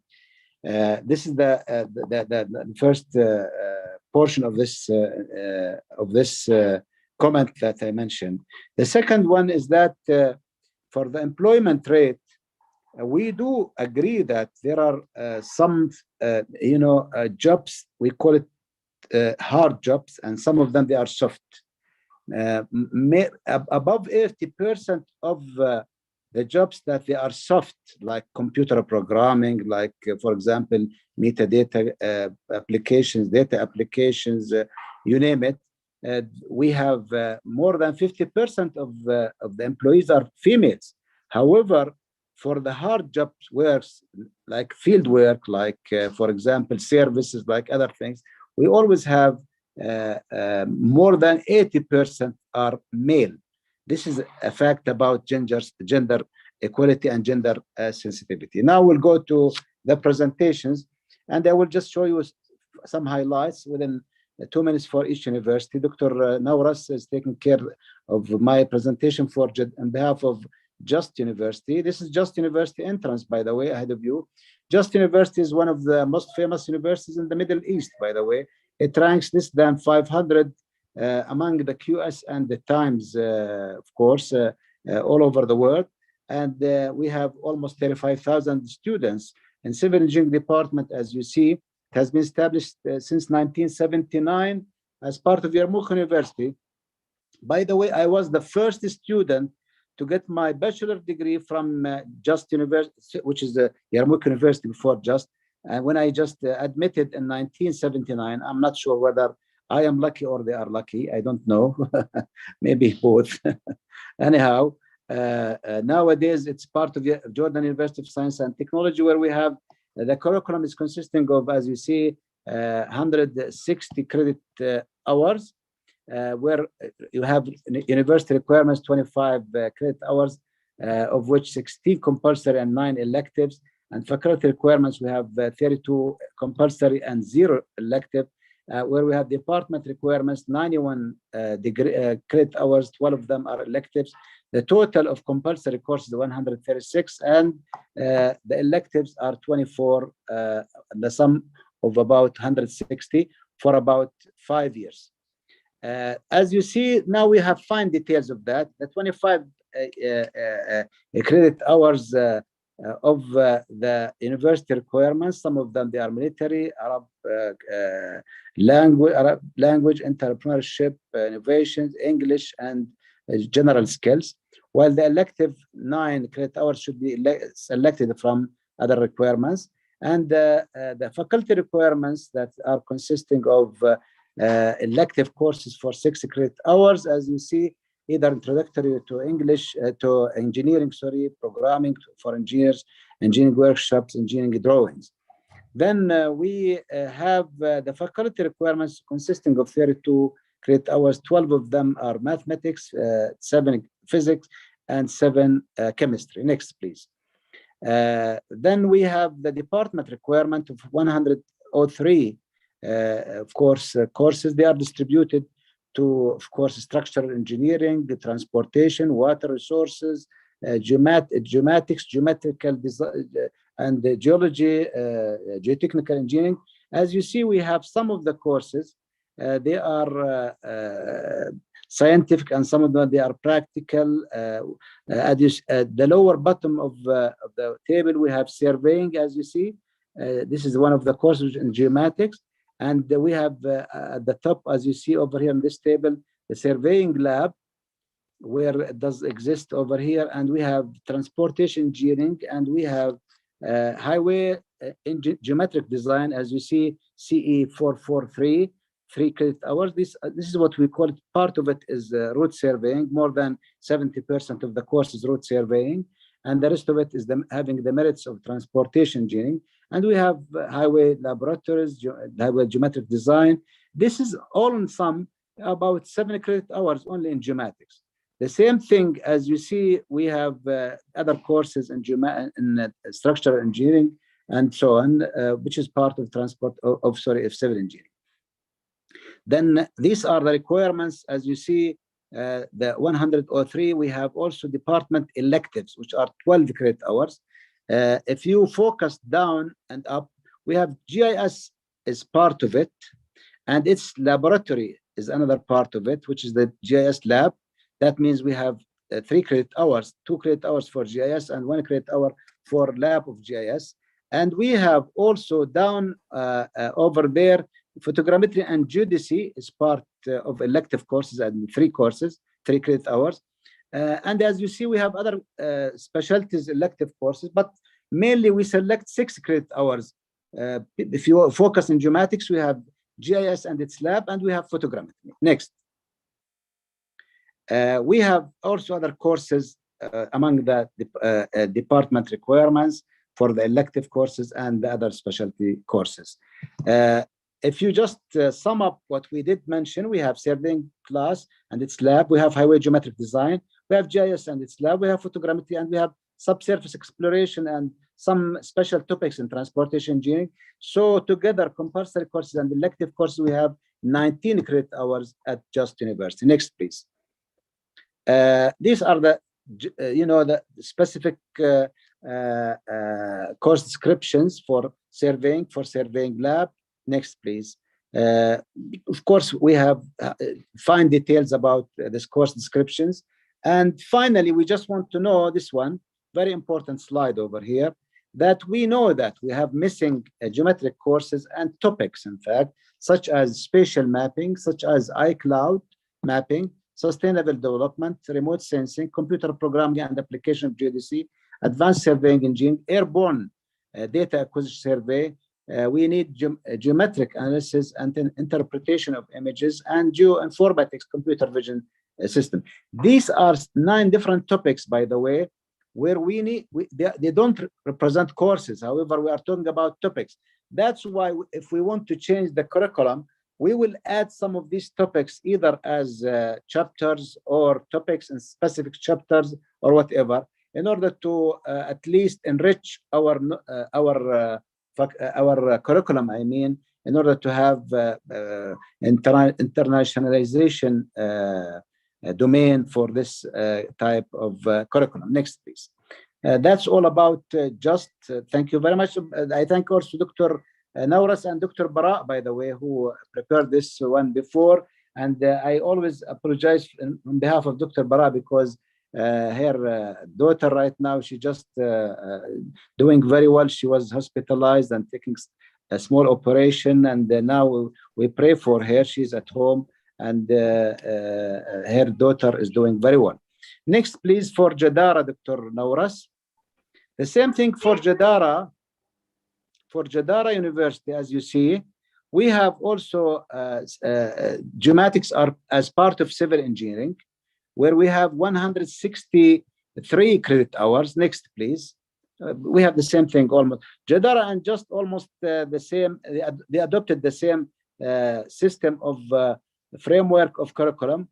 For the first year, Jadara, they have compulsory and elective courses of about 27 credit hours, which 18 compulsory and 9 electives. They are representing 16.5% of the curriculum.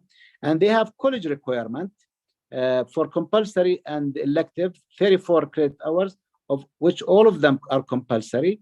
And we have special requirements of compulsory and elective courses and field training for the 90 compulsory and elective 9 credit hours, and field training 3 hours.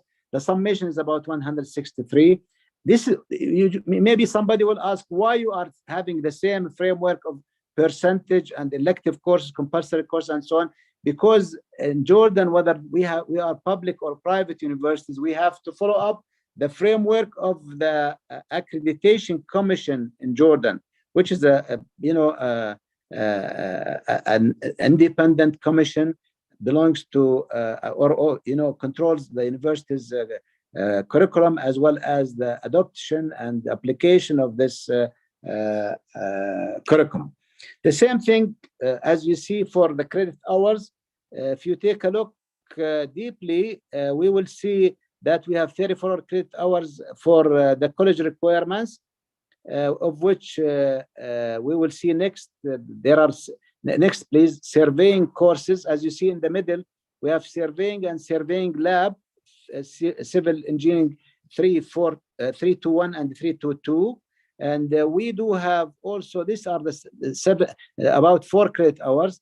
And we have down highway and design, highway geometric design and engineering, as you see, which is 3 credit hours. That sum up to 7 credit hours. This is compulsory. And the same thing, if we go to, of course, this is for the courses which are specialty requirements. If we go to elective courses over here, as back, please. Elective specialty requirements, if you take a look, I'm sure that there are some courses should be for pavement and highway safety and so on, and we have airport, but these are transportation courses rather than geomatics courses. So we should add photogrammetry and remote sensing as well as GIS for this curriculum. Next, please. we have, as you see, Geographic Information System CVE 521, and we have Advanced Surveying, Remote Sensing, and these are the three different courses that they are available as electives, which sum up to 9 credit hours. We have GIS, we have Advanced Surveying, and we have Remote Sensing. Of course, when we mean by Advanced Surveying, all the we can add all the topics that I just mentioned regarding the computer vision and iCloud and computing and the data mapping and so on. Next, please.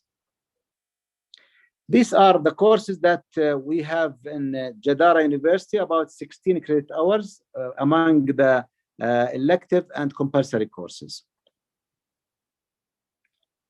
And these are the, fine details of the course descriptions. And finally, next, please.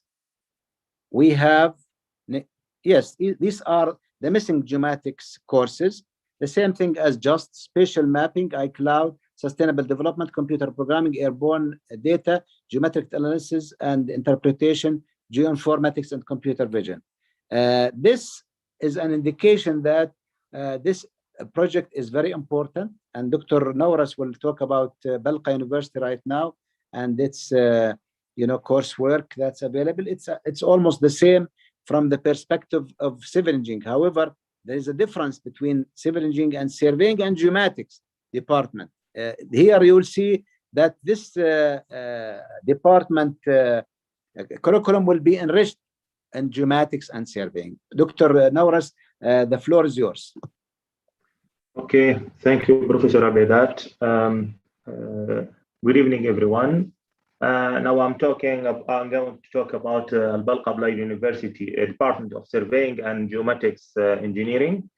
Here at Al-Balqa Applied University was founded in 1997.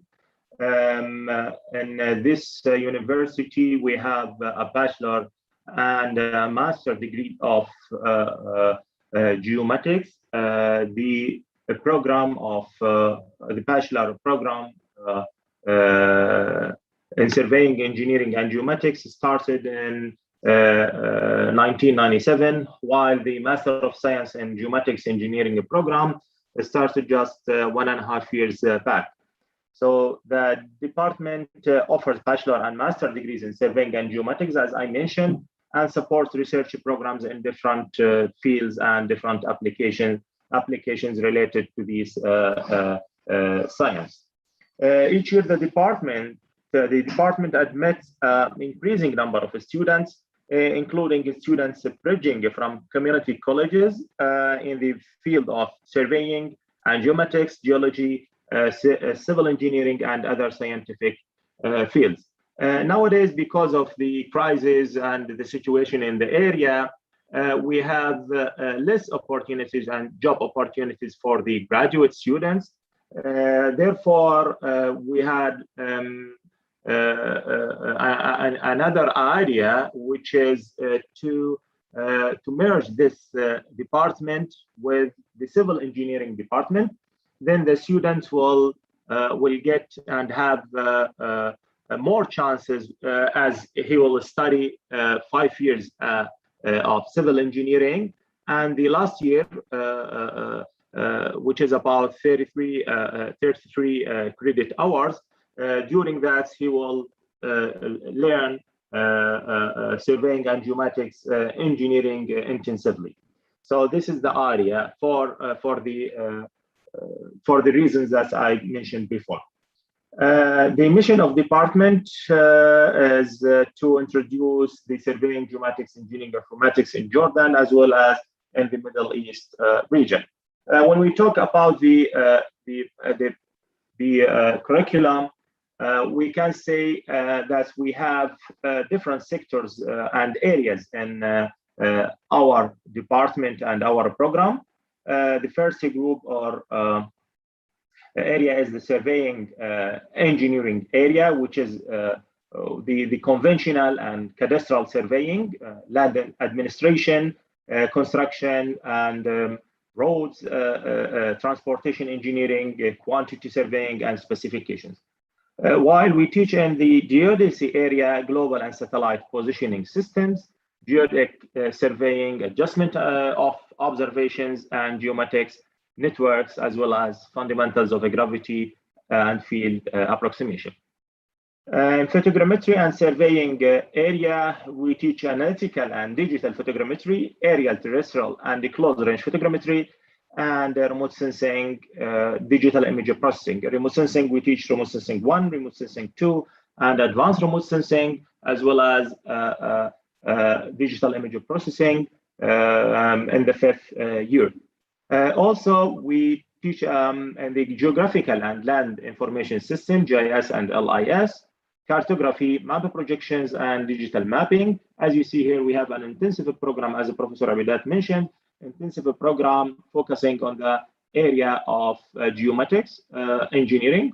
And also in addition to that, we teach topics related to geology, geomorphology, and aerial photo interpretation. For the master degree in geomatics engineering at Al-Balqa Applied University, we have several compulsory courses, which are not all 3 credit hours. We have distributed them among 3 and 2 credit hours in order to give the student the opportunity to get as much as more of different topics during his studying, like a global navigation satellite system and reference system, advanced photogrammetry and remote sensing, spatial database and programming in geomatics, research methods and project management, integrated spatial sensor systems. This is one of the new topics, as well as the spatial database and programming in geomatics, geovisualization and spatial data analysis, global navigation satellite system and reference system. These are this is the list of the compulsory courses. While in the elective courses, we can see applied mathematics, geodetic space techniques, advanced theory of errors, location-based services. This is also one of the new technologies in the area, spatial topics and or special topics in geomatics engineering, geomatics and civil engineering as an application, physical geodesy, cloud computing and geographic information, system application, advanced remote sensing, big data management, and geophysical engineering and geomatics. This is a brief description about the bachelor and the master degrees offered by the Department of Surveying and Geomatics Engineering at Al-Balqa Applied University. Thank you very much. Thank you very much, Professor Ubaidat and dear Nawras. Nusrat, may I just want to mention something? Yes. I forget to mention that our team from Jadara and Just University is consisting of Dr. Bilal Zaqibi. He is the assistant to the President for International Affairs and International Projects. Dr. Rabaa Ismail is the Chairman of Civil Engineering Department. Engineer Marwa Al-Jamal and Engineer Ayat Marashde. They are, instructors at Civil Engineering Department. And we have some students, and we have Dr. Bara from Mistarihi from Just University. And of course, from Al-Balqa University, we have Dr. Nawras, and we have also other professors like Dr. Bassam Malkawi, Dr. Bassam Saleh Malkawi, and we have Dr. some Omar of the students, also. Dr. Amar Bayari, and we have a student, Asil Adwan. Yeah. And we have other, do we have some companies, Dr. Nawras? Also, we have companies. Yeah, of course. Could you please elaborate on that? Now they are going to present some. Okay, that's fine. Yeah. That's fine. Yes, please share your screen. Which stakeholder? I have list here. Department of Land and Surveying, DLS. I have, if they have. I think we should give the port to and the floor to Modern Survey company from the private sector. Okay. I think Engineer Hussam Abu Sheikha is going to present a lecture. Okay, please go ahead. Yeah, please. Can I share my screen? Yeah, please. Okay. Thank you. Since we are a bit running out of time, if you would complete your talk in 10 minutes, it will be great. Since we I'll are. try my Thank best. you very much. Thank you very much. Thank you. Okay, this is Hussam Sheikh, an architect in Modern Survey Office. I'll be presenting this on behalf of them. First of all, I'll introduce the office. Modern Survey is established in 1983 with the owners Lutfi Sheikh and Raed Simreen. The surveying work has grown more challenging over the years. MSO has recognized the need for multiple discipline and services to be streamlined into a fluent, practical, and value-driven process. With this goal in mind, our professional engineers and surveyors work as a team to deliver sound solutions through the entire development process, minimizing potential coordination issues and ultimately providing value to our clients. MSO approaches each project as a unique opportunity. We value relationships with our clients, municipalities, and those in the communities in which we work and live. Also, MSO is a member in Department of Land and Survey, Survey Offices Association, Arabic Union of Surveyors, and Erasmus Plus. Our mission is to be the model upon which our profession is judged through surveying, serving our employees, clients, suppliers, and community with excellence. Our desire is not to be the largest engineering company, but to be the best in all we do. MSO focus on our four vision: clients, being the preferred provider of quality solutions in a timely manner and a fair price, serving as a valued partner in their success. As for employees, we provide encouraging, rewarding, and uplifting workplace, offering individual challenges and opportunities for growth, resulting in personal fulfillment and satisfaction. As for suppliers, foster lasting relationships through effective and timely communication on time bill payments and recognition for excellence in supplying quality products that enhance our solutions. Lastly, the community. Be a lighthouse of excellence not only throughout our foundation as an Islamic-based company, but also seeking opportunities to serve others with our time and talents. With over 30 years in surveying business, MSO currently employs 5 field crews and 4 full-time surveyors, including several experts personnel. Besides this qualified staff, MSO is equipped with modern electronic surveying and instruments and softwares. We provide services such as land surveying, commercial and residential, construction layout, builder services, marine and bathymetric survey, GPS surveying, DEM generation and 3D model, earthworks quantities computation, design and construction, horizontal and vertical networks, mobile mapping, and 3D laser scanners, which I'll be covering in our example. But first of all, we are also first time in Jordan to get multiple devices, such as 1998 GPS complete set, 2017 mobile mapping system, and 2019 laser scanner Leica BLK360, and finally 2021 Geo Slot Zip Horizon. These are pictures of multiple devices: Faro mobile mapping, BLK Leica, and Geo Slot Zip Horizon. And this is an example for mobile mapping. We did Desert Road South Amman, which took us 1 day of field work for 65 kilometers with full survey. And the Roman city of Jarash with mobile mapping 2017, mountain collapse in Erbil Jarash Road in 2017. As for the BLK360 Leica, it's the smallest laser scanner in the world, 360 rotation angle, 60-meter range, 60K points per second, and 4 to 6 minutes per setup. We did Beach Club 10 in Aqaba in 2017. And I want to talk about some of the process of Leica. Like the engineer studies the site and its surroundings before prepping the device to start capturing the data. We recommend walking a precise linear path as we finish each setup to prep for the next one. It will make the processing easier and limit or minimize the error margin in the final captured data. These are some images in the Beach Club captured by Point Cloud. This is the section we did in the office. We also do 2D works after capturing the 3D images. This is a site elevation of the beach club. And this is another project we did recently. It's an Umkes historic city. We captured like nearly 4 or 5. Engineer, excuse me for a second. I Yes. just want to say something. Umkes name, the ancient name is called Jadara.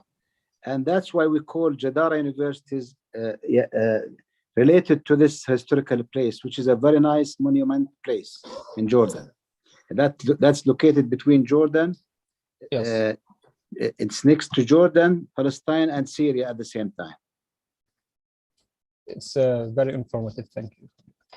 And we did this Umkes historic city, like was required from us. We do 5 hoshes, as they say, in Umkes. And we did the top view and respective 3D models, elevations, and sections. But because the time is short, I can't like showcase all of them. This is like an image of point cloud preview and a real view image in MKs. And finally, I'm going to talk about the Geo Slot Zip Horizon. It's the new device acquired by us.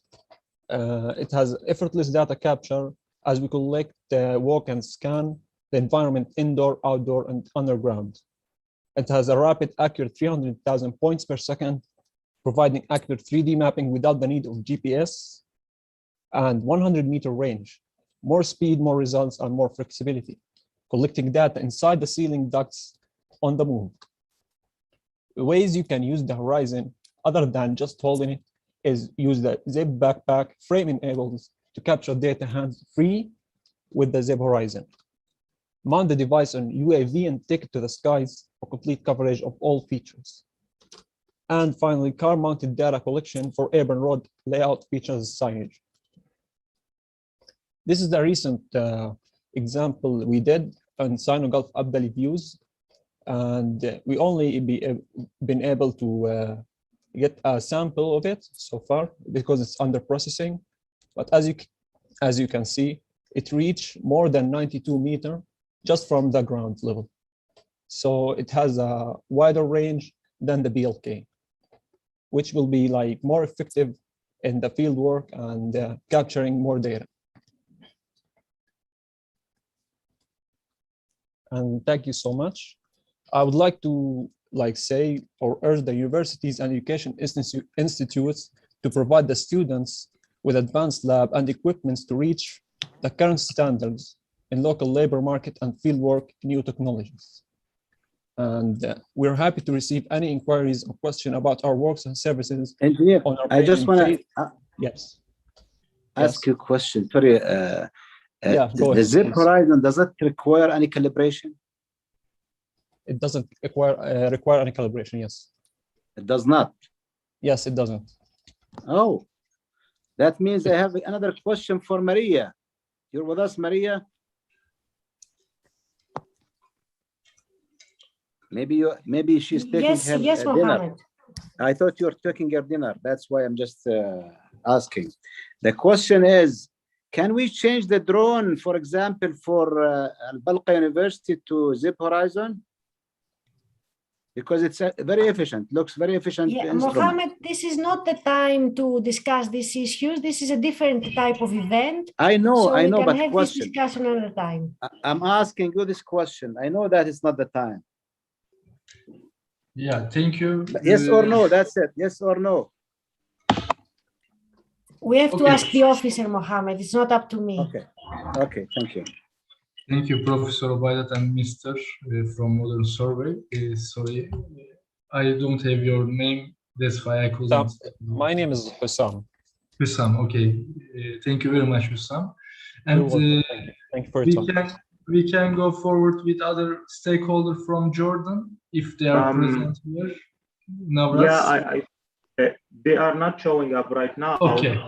Okay. They were with us before. If you move to the next session while they reconnect again, that will be much better. Okay, thank you very much. So if it's the case, then we can go forward with Algerian partners. Mr. Dr. Bagley, are you here? So Yes, you can yes, take, yes, I am here, right okay, here. you can take your link. Good afternoon, everybody.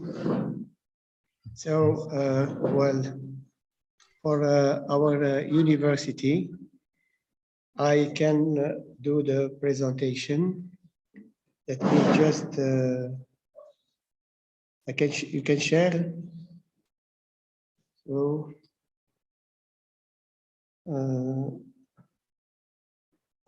which is the one?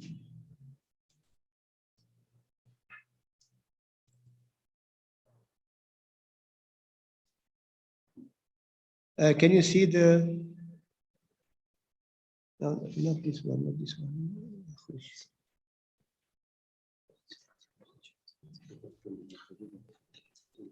No, sorry, just not this one. But,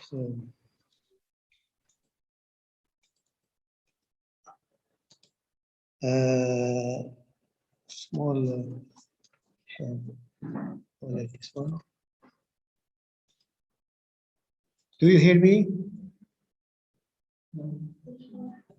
Yes, Yes, clear. but Okay, still sorry. we cannot see your screen. It's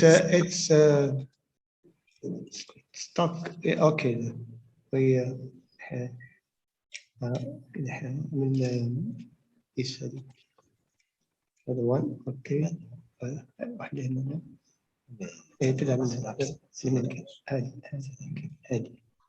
This one.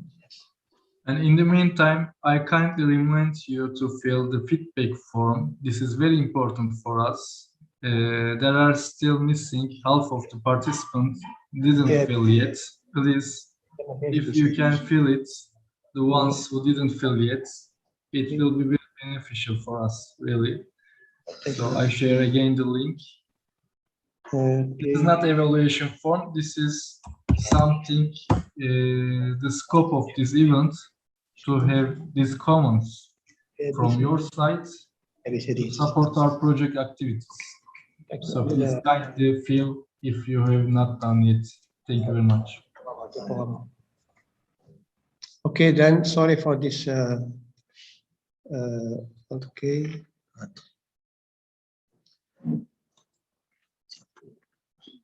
Not here.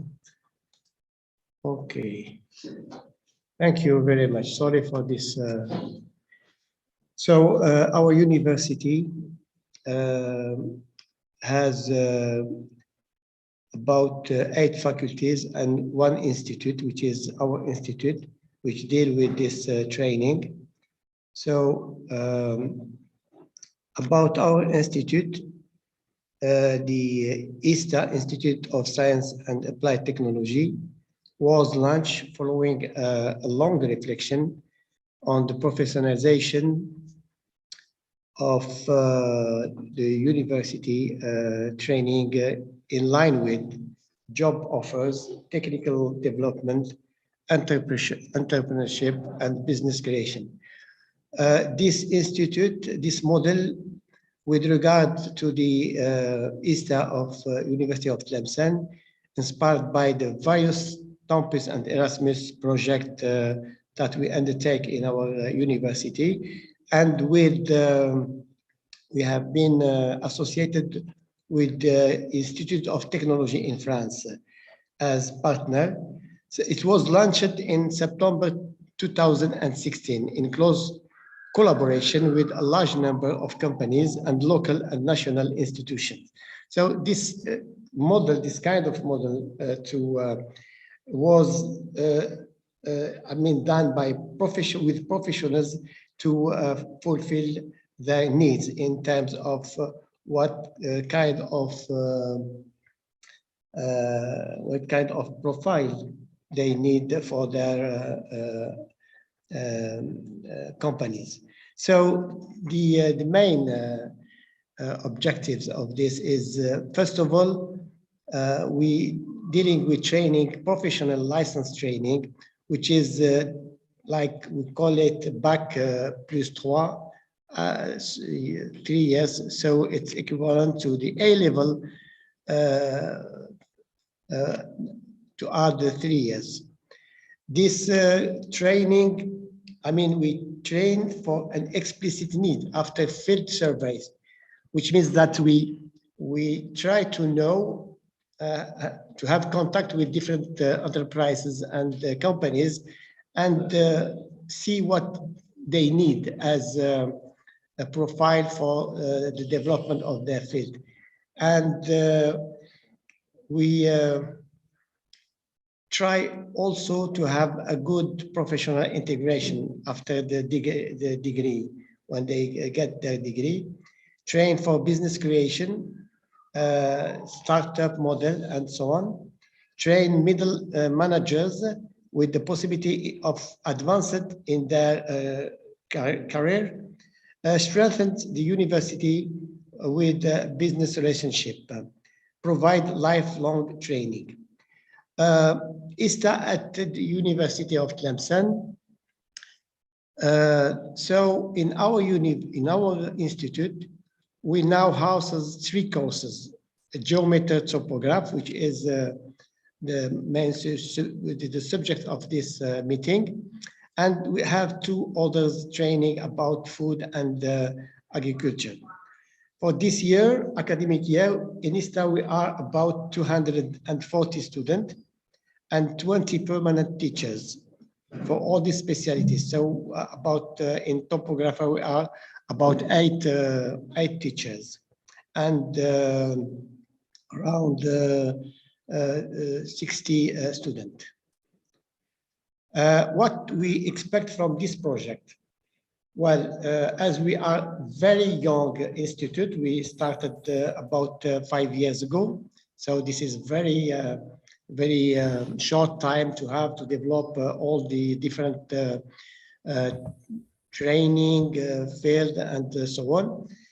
So our interest is to improve the content of our training to better serve this profession, develop a high-level training. As we are now just with the bachelor level, we want to go to the master level in field, and this need to develop our equipment, and provide more technical and didactic training to our teachers in this area. Reach a level of training in international standards by sharing good practice. Some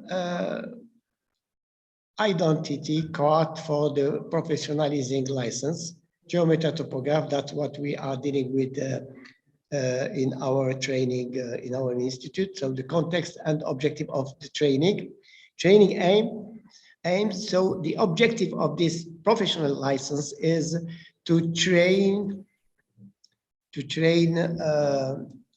middle manager with mastering of techniques, technology, and management related to the field of geometry and topographer, with a strong culture of the management of public work sites.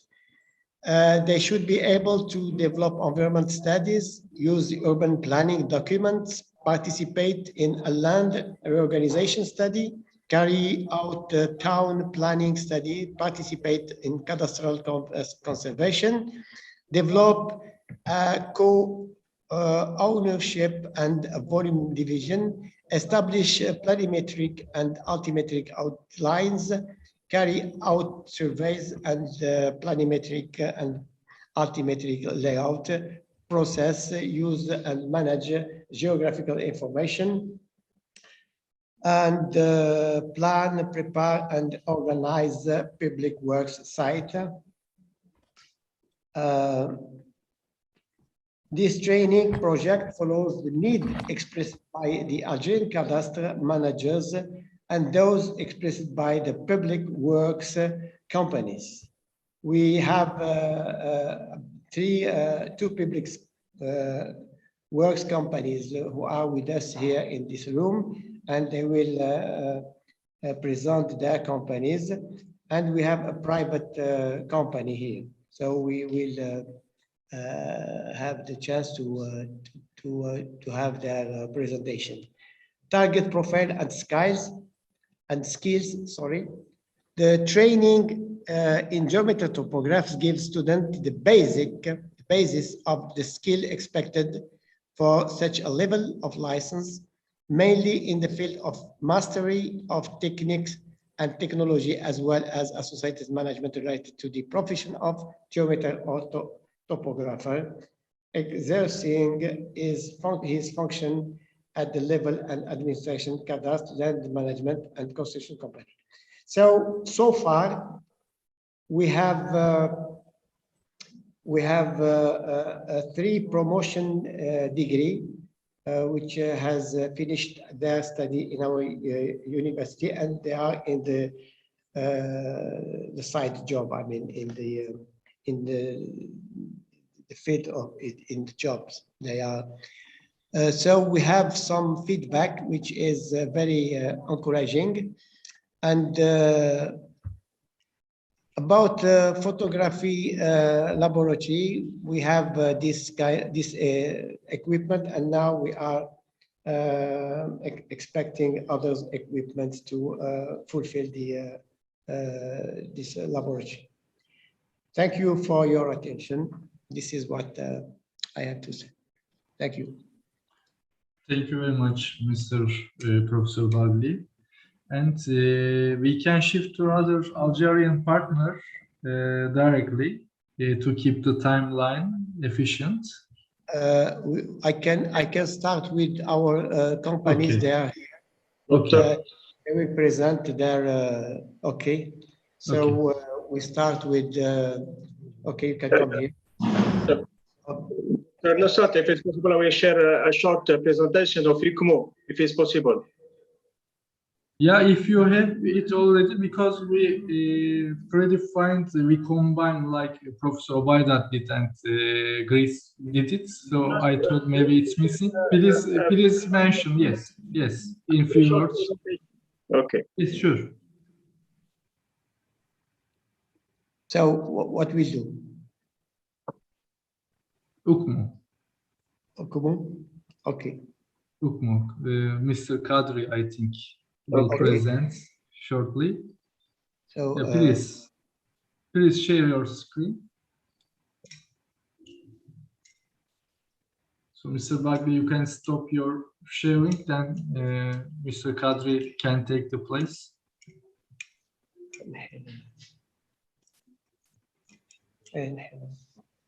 Yes, now UKMO is. Okay.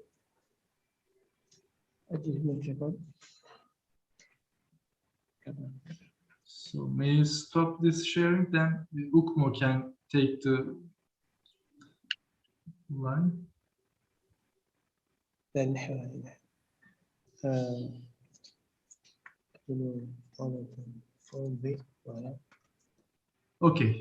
Okay, Mr. Kadri. Yes, please.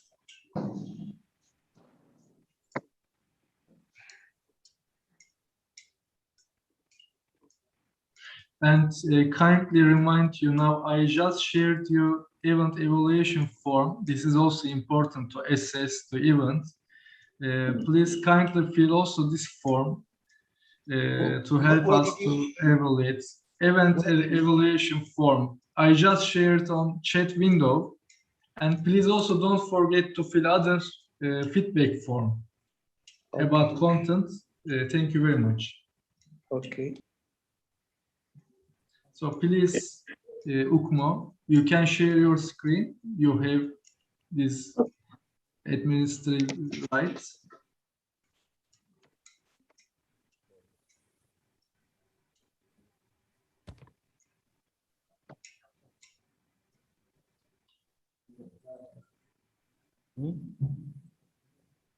Just a minute.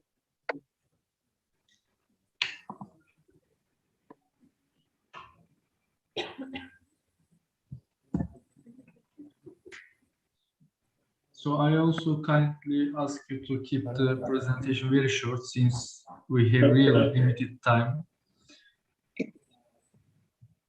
So that's why I kindly ask you to fill the forms to get the information as much as possible. Thank you very much. Do you see the presentation, please? Yes, we see. We see. Okay. Thank you. Okay. So it will be a short presentation of our university, ICMO. Okay. So let me start to present my university, the University Qasdi Berbah Wargla. So originate from high school education teaching, founded in 1988, and after that evolved since 87 into Algeria Institute of Learning, Discovery, and Knowledge Creation, situated in the south of Algeria, about 1,000 kilometers from the Mediterranean, from the north of Algeria. These 2 years we topped at the Algeria University ranking list in the last 2 years. So in our university we have in different range from the master, from bachelor, master, and doctorate degree about 32,000 students, and this year we receive about 6,000 students. So concerning the Earth observation education, so unfortunately in our university, so we haven't a specific course related to Earth observation. But anyway, so we have some field who use the Earth observation. I mentioned that the faculty of all the field related to science and technology, like faculty of applied science, even in the natural science as biology, agronomy, and geology department. So we use the Earth observation only in some research work. So it's not a real course adopted in our university. So its aim is understand of satellite data and show how this can be used to tackle a problem related to, I will give you some example, environment, so to spread of pollution in area. So all this is just a separate research work.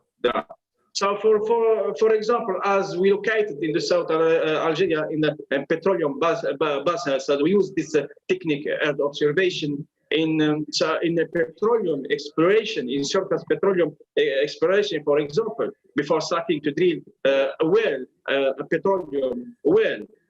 Even we use this technique in water management and agronomy as soil in the soil evolution. So of course the benefit of Earth observation. So till now it's familiar with a growing community of science and engineering. So it's up to our university, of course, to strong this the training program for different specialty, even to create a course or a program related directly to Earth observation, to have skills and understanding and familiarize with all the technique of Earth observation. So I think the Erodite project will contribute toward making this a reality. So we will start with this soon as possible. So that what can I say about our university and this relation in Earth observation. Many thanks for your attention. Thank you very much, Dr. Kadri. So we can go forward with again Mr. Kadri to present the company from Algeria. Then afterwards we can discuss and take questions for all these presentations from Algeria, especially. Thank you. Okay, then we start with the companies. We start with the first company, which is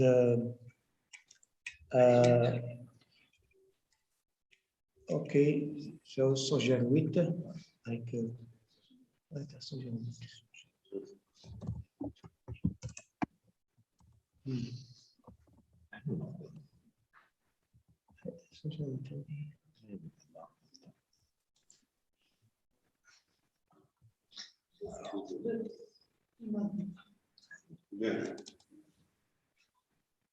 Okay, then.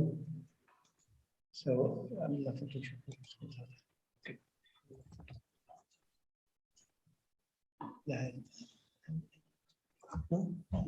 And please, I kindly invite you again to fill evaluation form to assess our events.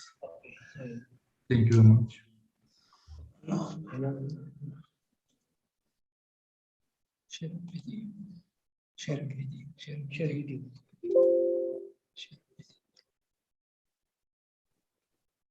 Okay.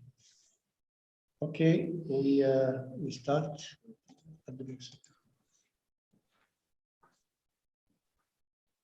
So, hello, ladies and gentlemen. I hope you're having a good day. My name is Ahmed, and today I'm gonna make small introduction to our company, one of the most successful companies in our country. So, a small introduction first.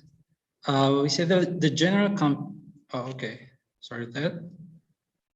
the general company for the study and realization of hydraulics for the state of Tlemcen, by abbreviation Sojerwit, created in 1973 by interministerial decree. Its share capital is set at 1 billion Algerian dinar, which is more than 7 million US dollars. It is affiliated to the National Hydraulic Group's Hydraulic Studies and Realization, by abbreviation JERID. Sojerwit is certified as part of a quality management system according to the referential ISO 9001 version 2015. Sorry for that. Our company activities. The main activity of the company consists of carrying out hydraulic works, large transfers of drinking water, construction of water towers and large reservoirs up to 50,000 meter cubes, wastewater purification stations, drinking water treatment stations, pumping and lifting stations, realization of irrigation parameters, realization of remote management systems. That, okay, it's not trying to stay open. No, it's not. Sorry about that. Okay, I believe there is a technical issue. It's not trying to stay steady. I don't know why. Okay. No.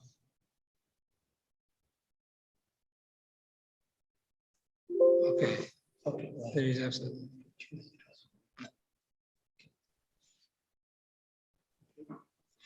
Among the achievements of the company, okay, there is absolutely something wrong here. Sorry for that.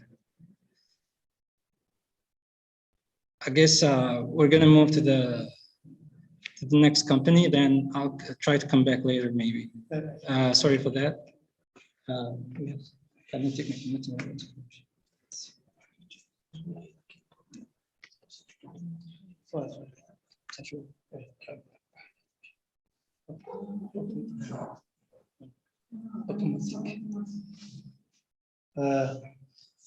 Okay, sorry for that. Maybe we're gonna finish like this. Yeah, this is better actually. So sorry for that, guys. Okay. So among the achievement of the company, we have the irrigation parameter, equipment works of the irrigation scheme of the Setifian Plains over 9,319 hectares. Equipment works for the irrigation scheme Sikkektevna for the state of Tlemcen over 6,490 hectares. Construction of wastewater purification stations. We have step and Kihel for the state of Intimushin, equivalent to 25,000 habitation. The state of Sibdu, same thing for the state of Tlemcen, equivalent to 60,000 habitation. For the state of Bugardain, state of Mila, for the state of Algiers, equivalent to 25,000 habitation. The state of Ain-Tolba, it's an alternate oxidation for the state of Intimushin, equivalent to 16,000 habitation. We have also station lagoons aerated to the Sidi Mekmen Ben Ammar for the state of Nama, Sidi Snusi Natural Lagoon Station for the state of Tlemcen, and of course we have this for the state Al-Maleh for the same thing for the state of Ain Timushint, and August for the state Mascara, and Tilla for the state of City. Okay, here we have the main projects located on our map. As you can see, we cover a lot of places in the most of the states. It's mostly on the north, but we have some on the south. And of course, with the blue circle, it's the pin for our state, and with the blue circle, with the white circle is for the other states. Now for the drinking water supplies, AEP. The renovation for the AEP networks in several cities, Tirimsan, Mashriya, Mascara, etc. Carrying out several transfer from the tariff to the state of Annaba in cast iron with 1,200 diameters for 22 kilometers, and the transfer from the state of Ben Yonif to the state of Bashar in an iron pipe with 600 diameters for 46 kilometers. And for the state of Quran, a transfer in an 1,800 diameter iron pipe for 10 kilometers. We also have the supply of the city of Mustaganem from the treatment station on 10,000 milliliters in a 500 diameters, that's in a cast iron pipe.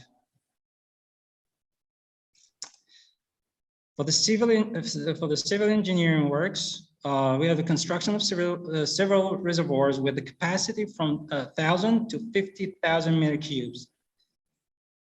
Now we go for the company employees. The total number of the employees for the company is approximately 1,450 employees by bringing together the two units in the state of Iran and Tirat, all socio-professional categories combined. As you see, we have a small table here to find the categories and the number of employees per each category.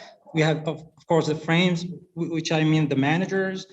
We have 149. For the foreman, we have 334. And for the enforcement agents, or we can call handyman, it's for 967. In total of 1,450 employees. Given the nature of the activity of surgery, it insists of the recruitment of the technical staff, civil engineers, mechanical engineers, and hydraulic engineers and topographers, whose total is 84.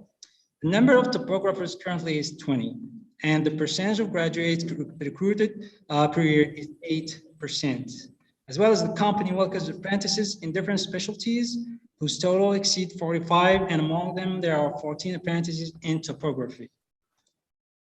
As long as surgery partner of the University Abu Bakr Balqaid in the state of Tlemcen, and in a particular Institute of Applied Technical Sciences, ISTA, and it was among the first stakeholders who encouraged the creation of this institute, which adapted its program as needed on the company. Surgery opened its doors to its topographer trainees to immerse themselves in the field of topography. To this end, the company is satisfied with the level of recruitment from ISTA Institute with their scientific and technical knowledge. In conclusion, the company wants its partner ISTA to develop its program and improve its training products. Our expectations, of course, mastery and use of software specific to topography, processing of information collected from projects in collaboration with researchers from the Institute. Thank you so much. I hope you're having a good day, and goodbye. Thank you very much. Thank you, Mr. Ahmed. And now we are going to the second company with Mr. Zaki. He is taking if you can make it in 10 minutes, then we can have some time for general discussion, sir. So also to have some feedbacks from other participants, which will be useful for all of us. Thank you very much. Okay. If he can squeeze it, Nusrat, to 5 minutes, because we have other commitments, please. Well, yes. We have to close at least the latest 6:20 something. So we will have 10 minutes more. If they can finish in 10 minutes, in 10 minutes we can compute for the final feedbacks from others, not from the project partners, because we already spoke a bit. So it will be better to have feedbacks from other participants who haven't spoken here as listener. So as many in management meetings, we can discuss in details, but let's take others' feedbacks here, dear professor. Okay, thank you, Nasrat. So we start now. Okay, hello everybody. My name is Mr. Thabit Abu Mohammed Zaki. I'm Deputy General Director in Star Company. Our company was created on May 1971 with the name Société Parc Wilaya named. The company has evolved with economic change in the country and was established a public economic enterprise. Joined Star Company in 1995. In 1998, the company underwent a change of its corporate name and became Star Society of Terrassement and Management Gatmouti. It moving development and road structure company. On June 2016, the Star was transferred to the Roadworks and Works of Art Infrastructure Group with a share capital of 1,613 dinars. And after absorption of another enterprise public, the share capital rose to 1,680. Our activities, as we see here, excuse me, earthworks, road surfacing work, construction of earth dams, aggregate production, bituminous concrete production, hydraulic concrete production, and equipment rental. As we see here, our organization is a pyramidal organization with STAR and ISO. As we know, ISO 9001 is concerned with the conformity of product and service, the recruitment of internal and external interested parties and their satisfaction. Our certificate is since 2013 until today. Our objectives, what we desire, certification ISO 4001 and 45.1 in the short time. Actually, we are in gradual integration of certain good practices in accordance with ERM and HSW for an integral management system. It's our process mapping. Our evolution, the 50 years of activity have provided us experience and expertise propelling us as a leader of the Western region. In our constant dynamic, we have invested in one of the latest technologies in the field of public works, namely institutional soil treatment. This technology is more economical than the conventional techniques. It procures height resistance to road traffic, zero waste, very low exploitation of carries, low energy consumption, optimization in the operation of the equipment, environmental protection, work under traffic, avoidance of creation of a temporary detour. Some achievements of our company. SCAC dam with capacity 27 million cubic meters. The customer was the country of town of Tlemcen.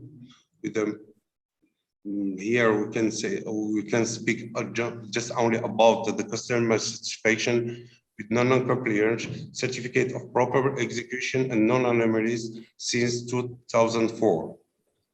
Road construction, 160 kilometers in Tindouf. Track repair works, 30 kilometers. Railing, Hassim Saud, Mustaganem, 50 kilometers. Mishriya Al-Bayed, 130 kilometers. Construction of National Road, number 20, on 58 kilometers. With in-situ recycling, the new technology. Construction of 3 hoppers at the intersection of the Oran Ring Road. rehabilitation of the communal path in Sidi Bel Abbas. As we can see here, our geographical location of our projects. The company supervision employ around 680 people, including 75 executives, separated over different structures as follows by gender. Star and ISTA cooperation. The cooperation between our company and ISTA Clemson dates back to 2016. Our areas of cooperation, training adapted to the needs of our company, for example, surveyor, topographer, and our executives act as a trainers for ISTA. Our training needs, what we hope, training on new technologies in topography, geolocation, and laboratory tests. Thank you. Thank you. very Thank much, you very Mr. much. So now we go to the third and last company, which is a private company. So we start with the owner of the company, and then we. So if you can kindly make it the shortest as much as possible, as short as Yes, possible. yes, we try to do our best. Yeah, thank you very much. Thank you very much. But we are in our time. I mean, we haven't over past our time. Thank you very much for your understanding. Are there any colleagues from Algerian Space Agency here? Are there any colleagues from CTS? I think no. Okay.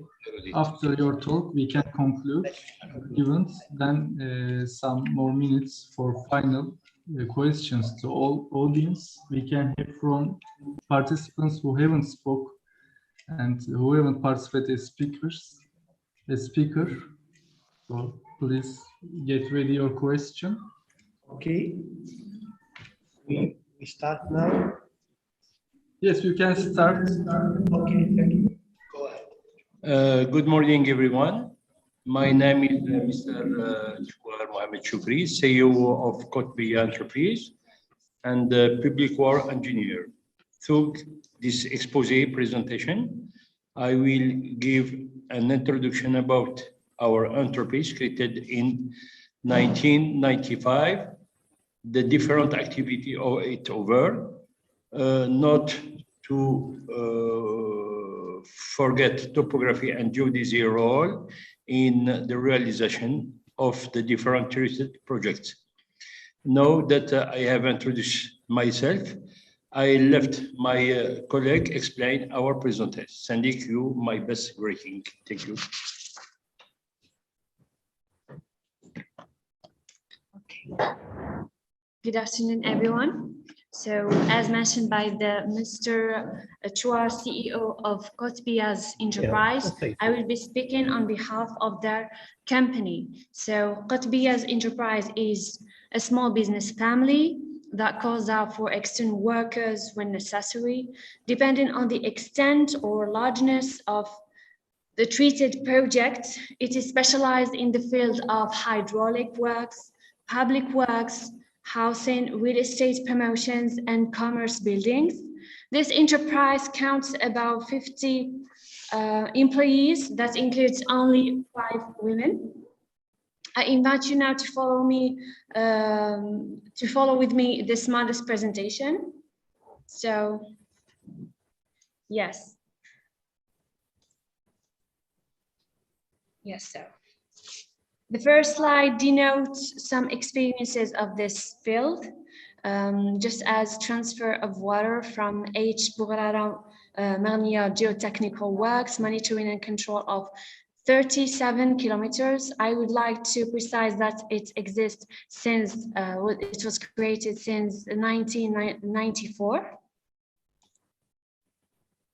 Then we have the study firm and geotechnical laboratory called Qutbiya, realization high-speed line, project management and monitoring and control of the Tlemcen Plateau LST cable car, monitoring and control realization high-speed line, compactness test on foundation layer, assistance in geotechnical control and geotechnical control of the W5 between RN13 and Wilayah Tlemcen boundary. Yes, the fourth slide, we can see pictures of concrete projection on the wall for stabilization of walls. Then we move to the fifth, which consists on demonstrating test of asphalt concrete coating testing.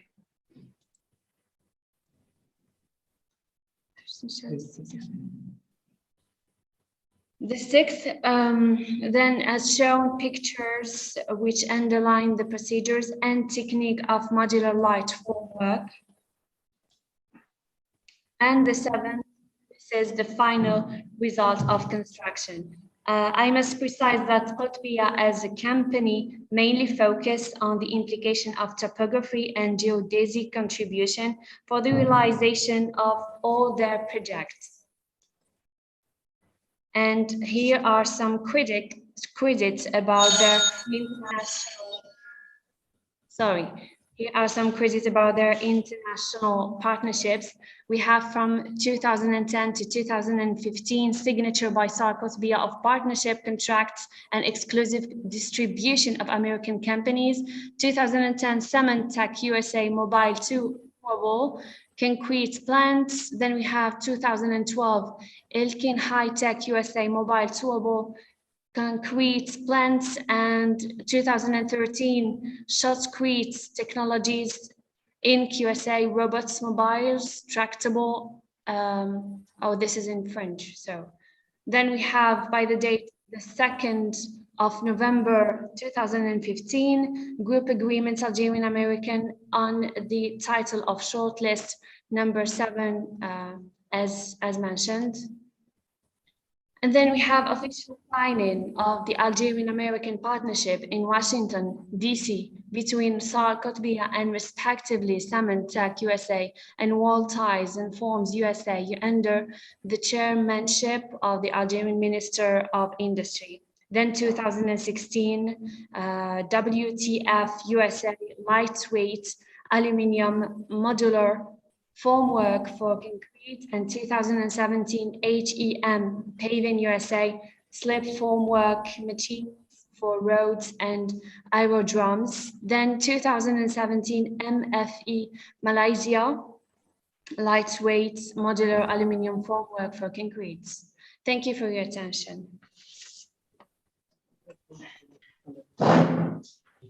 Thank you for all our stakeholders here present with us in this room at the Institute of ISTA, University of Tlemcen.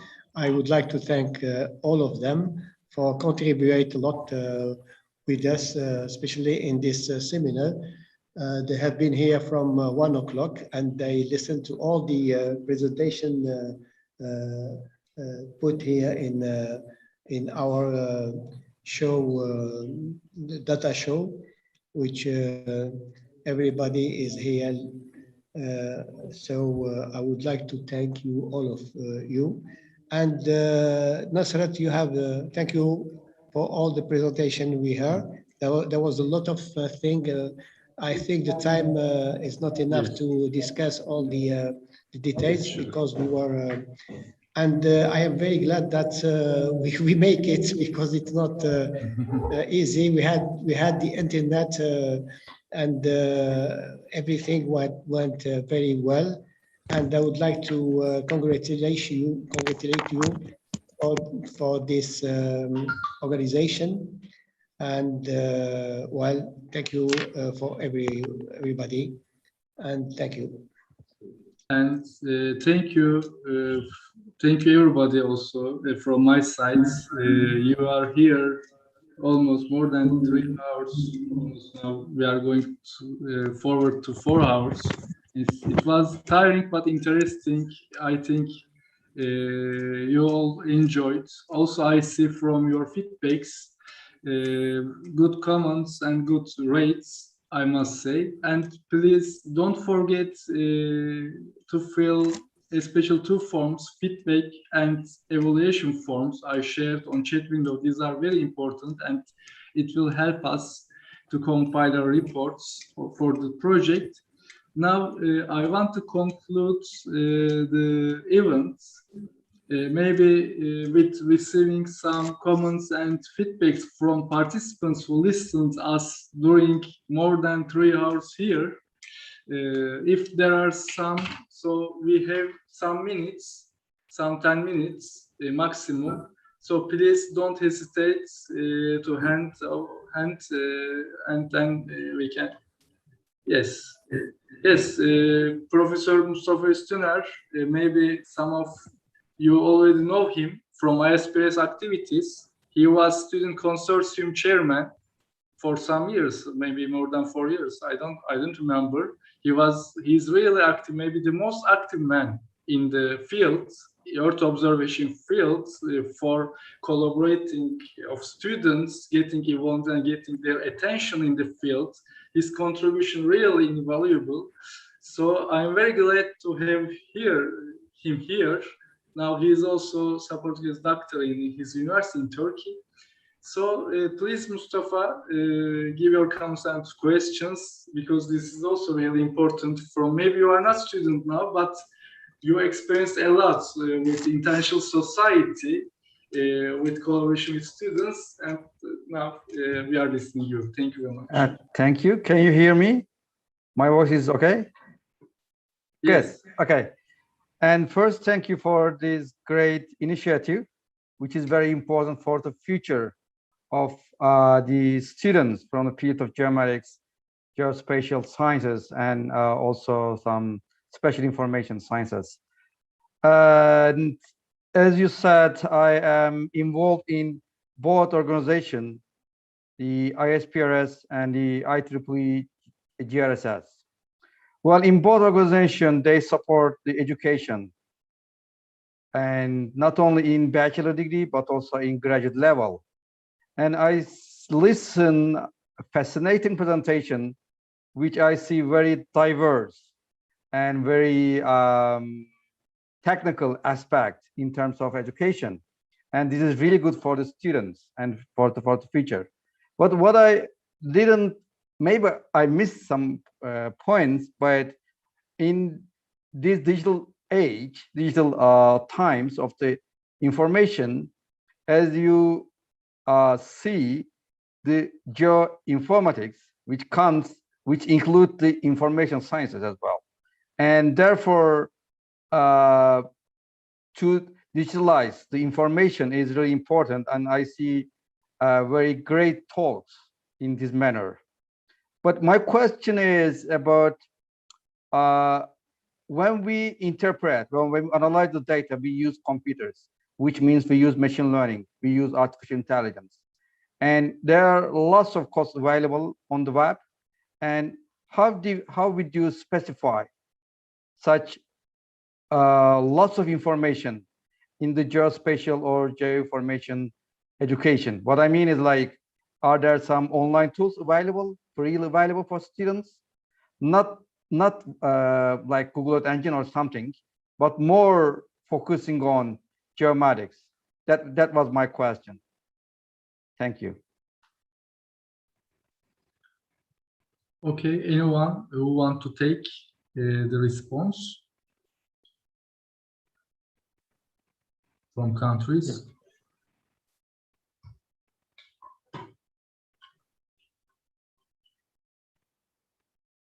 Vergos? Well, I can add something to that.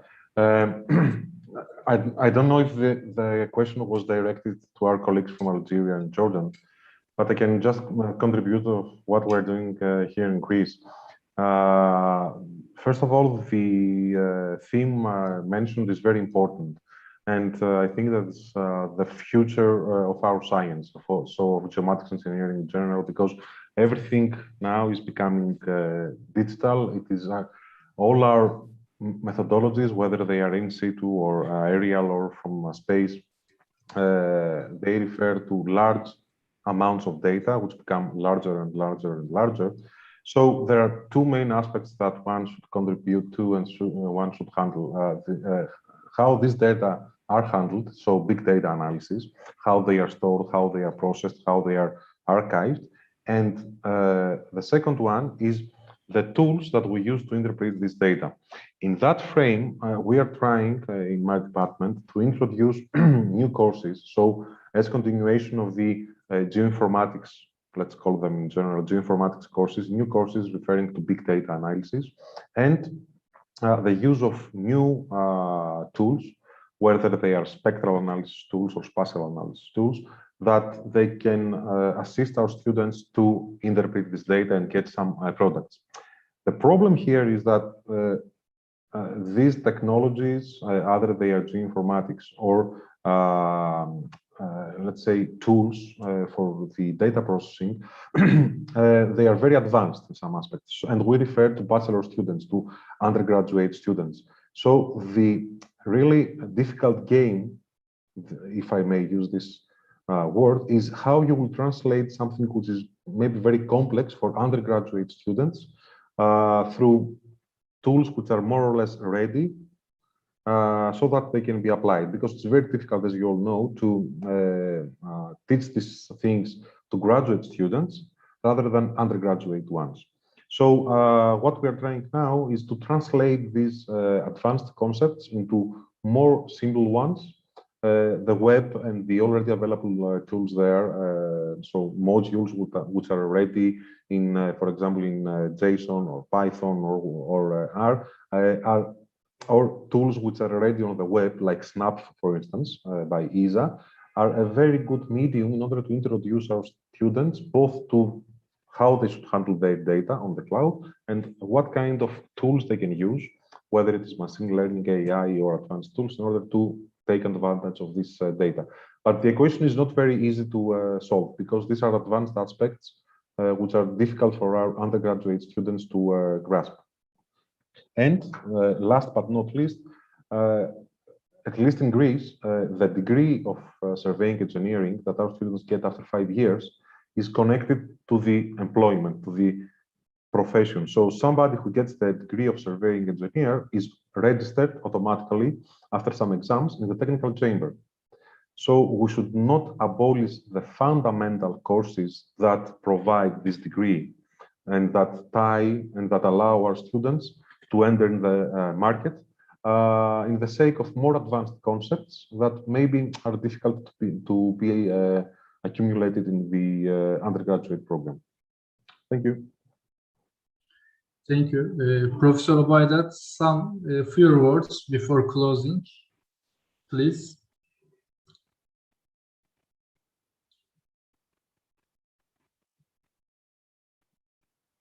Okay, I think he is not here.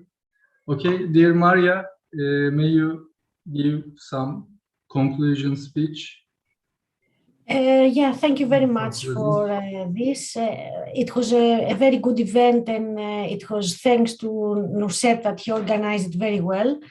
I think it was very beneficial to hear from our partners and from stakeholders what it is happening in the countries.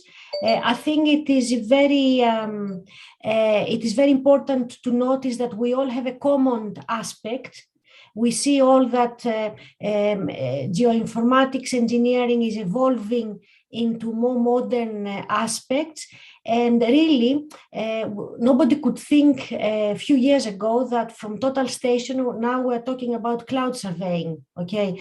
And nobody would think that point positioning and discrete points that we take with total station will end up with 3D modeling and surface modeling and point clouds.